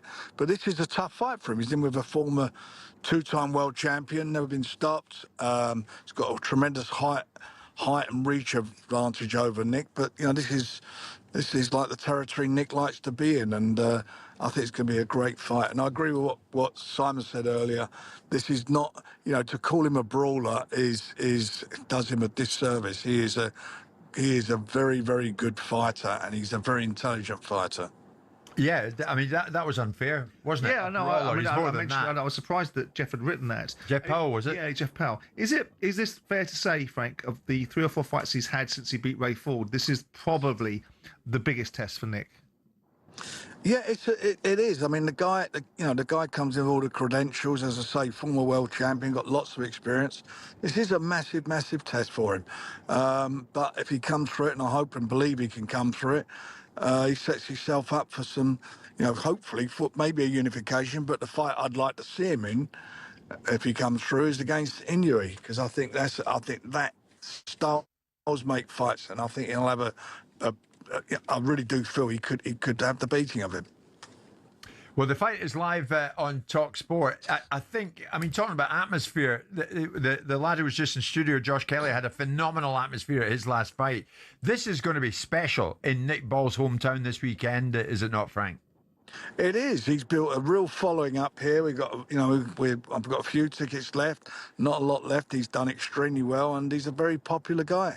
And it's a great undercard. We've got the boxing going, rolling again up here. There's some tremendous talent up here, and a lot of them will be on display on the undercard tomorrow night. On Saturday night. It's going to be it will be a great occasion. Looking forward to it. Frank, while we have you, it'd be a good opportunity to throw in the name Daniel Dubois, who we know parted company with his trainer Don Charles, and then more recently got back together with Don Charles. Before you can tell us about Daniel, this is Daniel speaking to me about why they got back together. Just sit down, had a meeting and family meeting, and just thought, because I've had the most success with Don, we decided to do that U-turn because, we've had the best nights with him, and, I feel like he knows me. He knows me as a fighter and as a person, so it just makes sense to go back. And we've had a little break, and now I'm ready to get back to it. Daniel, can I ask you, why did you split up in the first place? I think it was just everyone needed to go away and think about things, really. It wasn't even a deep thought-out thing. We just a quick, rash decision might have been. I don't know, but what I can say is that I'm glad we're back together. I'm glad I'm going to be working with him again, and You know, he's the right guy, right heavyweight trainer for me. I've just scratched the surface. I've still got more bundles or more inside of me I'm going to drag out and climb to the top again, get my belt back. So, yeah, that's what we're on at the moment. Well, Frank, you promote Daniel. Are you surprised that he and Don have got back together? I am, to be quite honest. The fact that he split up and he went across, but I was very, very surprised that he left him. Sometimes when a fighter has a loss, people around him or himself, sometimes they look to think a change of scenery will change the direction they're going in, or maybe they blame them for it. I don't know. But Don's a good trainer, and I'm glad he's back with him, because I think they're a good team, and he's had some good fights with Don. We've made some good matches for him, and he's come through them. And he got beat by the best heavyweight in the world in Usyk, and and it showed that he needs to work on that side of his preparation, because he struggled sometimes with southpaws, and that's what I feel was the problem there. Plus all the stuff that went on before the fight, but that's all now in the past. He's back. He's back home, and I believe he can go on and capture the world title again. I think, or get a version of it. And we're working quite hard at this moment in time in getting a big fight over the line for him, so we can announce it hopefully in the next week or so. The next week or so, is it going to be Wardley? Don't know yet where we're going. Know what we're trying to do, but I can't be talking about it now till you get the old ink hits the paper and dries, and then we got a fight. Until then, we got nothing. I mean, you could be looking, or could we be looking for Daniel's return maybe April time on the Wilder Chisora card? No, he won't be on that card, but you can look to the end of April, early May for him to be out. In fact, I'm meeting him tomorrow.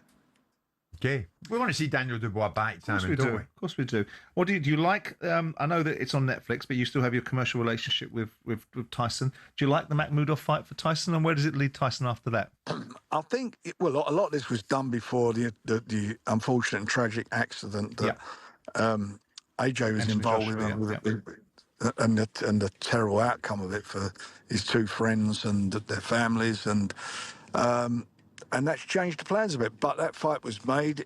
I think it's a good comeback for him. Tyson said he didn't want any YouTube type of fights, and he's got a guy in there who can punch. He's big, very big guy. I think Tyson will be too skillful for him, but it's a real good fight for him to come back with. He's been training hard out in Thailand. He's got the bit between his teeth, and he feels in himself he's got a point to prove, which is good, because when Tyson's in that frame of mind, he does. Yeah. And he's done it time and time again. Well, you've now, Anthony Joshua himself has spoken, hasn't he? He's now done a 6-minute video talking about the challenges, but also announcing the fact that he is coming back and fighting, where a lot of people thought that he wouldn't. Obviously, there's two scars that he has to get over, the physical one and the mental one, but he's decided that boxing is his best way through this. Does that mean, in your mind's eye, the reality of Fury and Joshua, a fight that so many people want, is now becoming a reality again? Well, if he does come back, and he's obviously sustained injuries in that fight, and he's ready to fight, I'm quite sure he's going to want to have a warm-up fight. I'm sure about that. And if he does, when's that going to be? June? Sometime in June, July. So, he won't be, if him and Tyson fight, which I hope they do, if he comes back, it'll be the end of the year. Then you've got to look at stadiums, and you've got to look at, although we've done a bit of we were lunatics in doing an open-air show at Tottenham a few years ago in December. I certainly would try that again, But if he does, if they do get it on, it'd be great. Or it might be next year. I don't know. But that was what Tyson wanted. That's what everybody was working towards.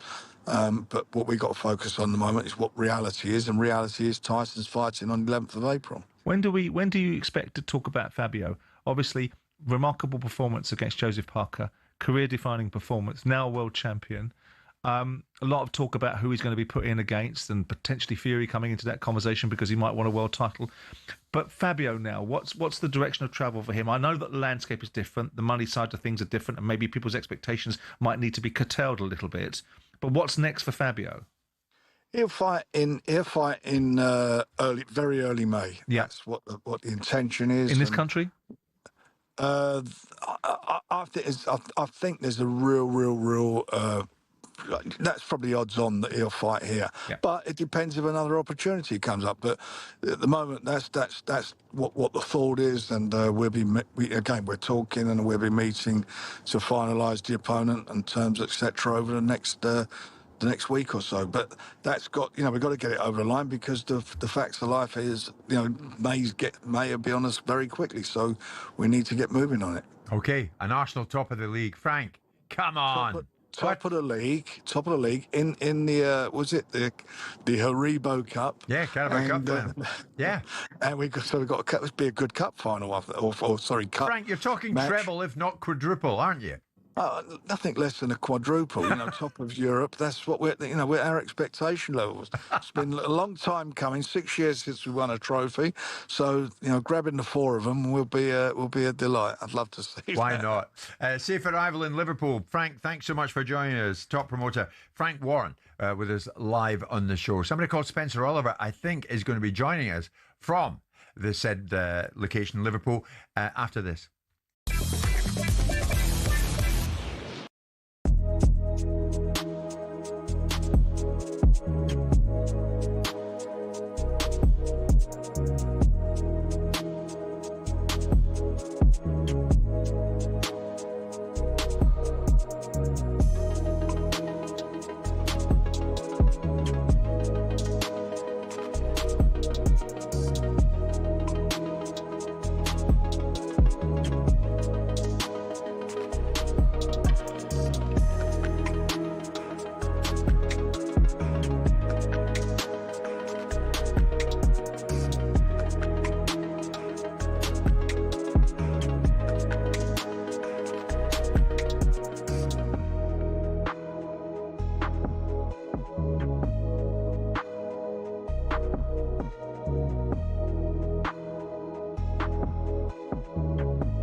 Listen, look. Tonight's a tough. Dom. Look, tonight is a tough night. I get it. It was a poor performance. You look like you're a bit flat. You look like you've run out a bit of steam. But to say that he's under pressure, I'm amazed that you're saying it, because you sound like you know what you're talking about, Dom. And I'd be amazed if you think about Eddie Howe getting the sack. You won the Carabao Cup last season. It's the first time you've won a trophy in at like what? 30 years or something ridiculous, right? 70 years. 70 years. And right, so you got. I cannot thank that bloke enough for giving me that day at Wembley. Okay, but so where's the credit? So where's the credit in the bank then? You're in the Champions League. You've qualified for the playoffs, right? You're 7 points off fourth, right? You sold your best player that you've seen since probably Alan Shearer in Isak last season, right? And reinvested the money. Yeah, but you've been reinvested it in money on players who are nowhere near as good as Isak. And that's just fundamentally something is wrong. How wants control of transfers? If that's his control of transfers, he should be nowhere near them.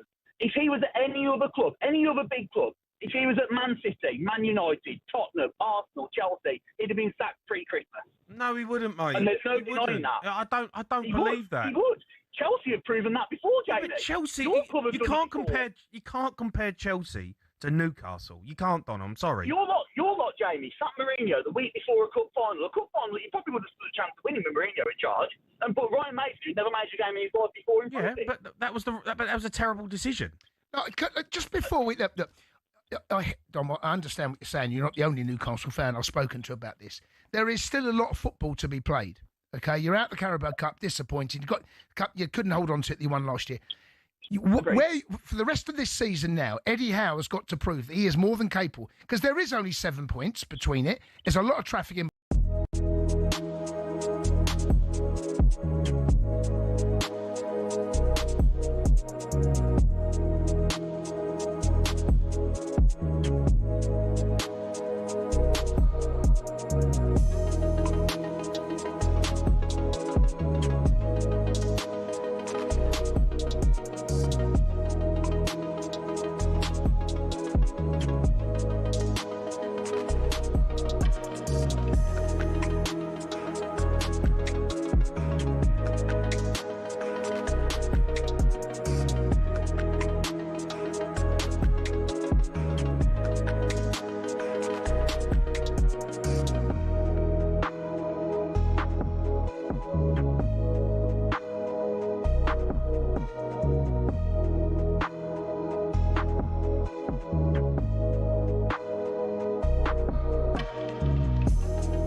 Now, normally at this time, when we mention Spencer Oliver's name, it's cue the walk-on music.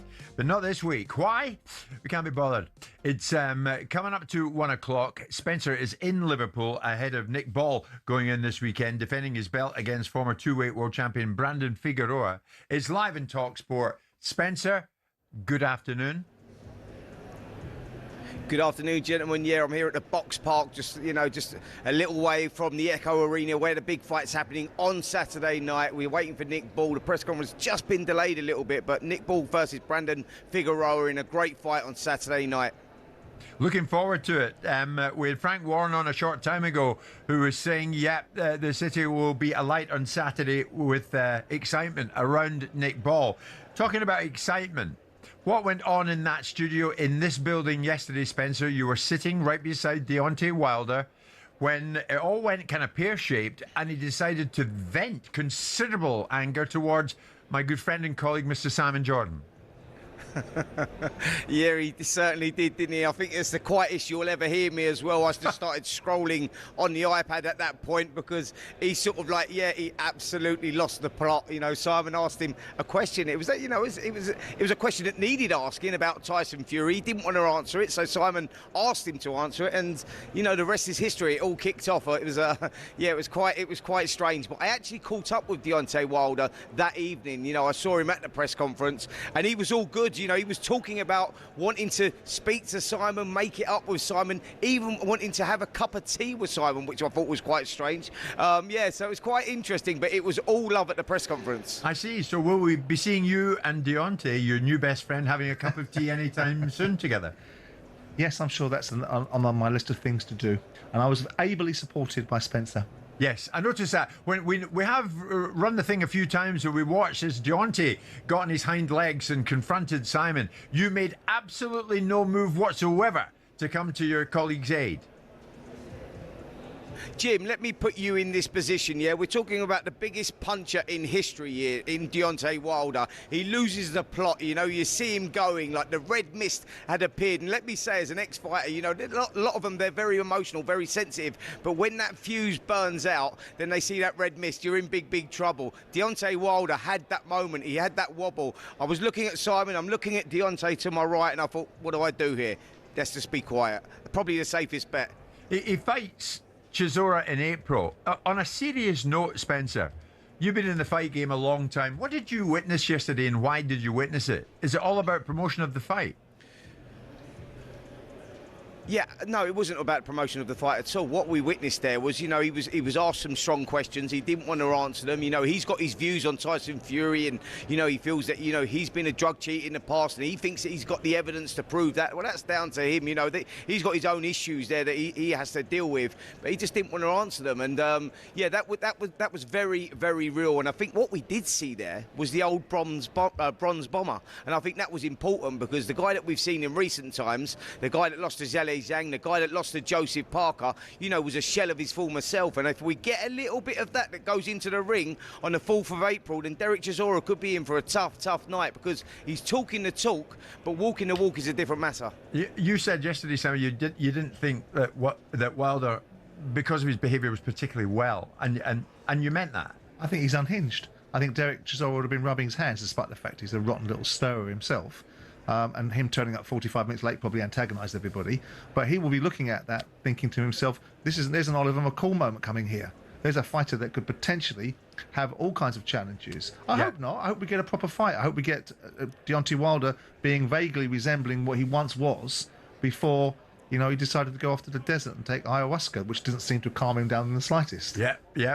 I mean, did you think he's become somewhat unhinged, Spencer? No, so I disagree with Simon there, actually, because I think he's an exception to the rule, Deontay Wilder. I think that is his character. If you look back in history, that is the way that he's always been. He's talked about putting people in body bags, etc., etc. He is very controversial. He is very explosive. So I see a little bit of the old Deontay Wilder there, which was good to see because we haven't seen that for a couple of years. And I think that has been his big problem because technically we all know he's one of the worst, probably, heavyweights in boxing history, but he has that firepower, that one-punch Didn't hear him knockout saying that power. yesterday to him. We didn't hear you say that yesterday, Spencer. So the reason I didn't say that yesterday is because I think you all witnessed that, didn't you? You saw what was going on. I mean, Simon Jordan asked him about Tyson Fury. Could you imagine if I said he was one of the worst boxers technically in heavyweight boxing? I mean, come on, guys, give me a break. Love it. Spencer, thank you very much indeed. Nick Ball, of course, in action this weekend, and it's live in talkSPORT. Simon, well done, I have to say. And remember, Another week. Another week. Sam Matterface and Alex Cook will be live with you tomorrow morning at 10 o'clock. As for this Thursday lunchtime, just checking my phone, there's an interesting text message. Oh, we're in for it now. Send Simon down. I'm in reception, says Deontay Wilder. It's 1 o'clock.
Just give me a quick one. You're not an Arsenal fan, but Piers Morgan yesterday upset a lot of people. Just give me a little take on what you heard him say yesterday and how you feel about it. He's just doing it to wind everyone up, and he had idiots like me on early breakfast going, what on earth are you talking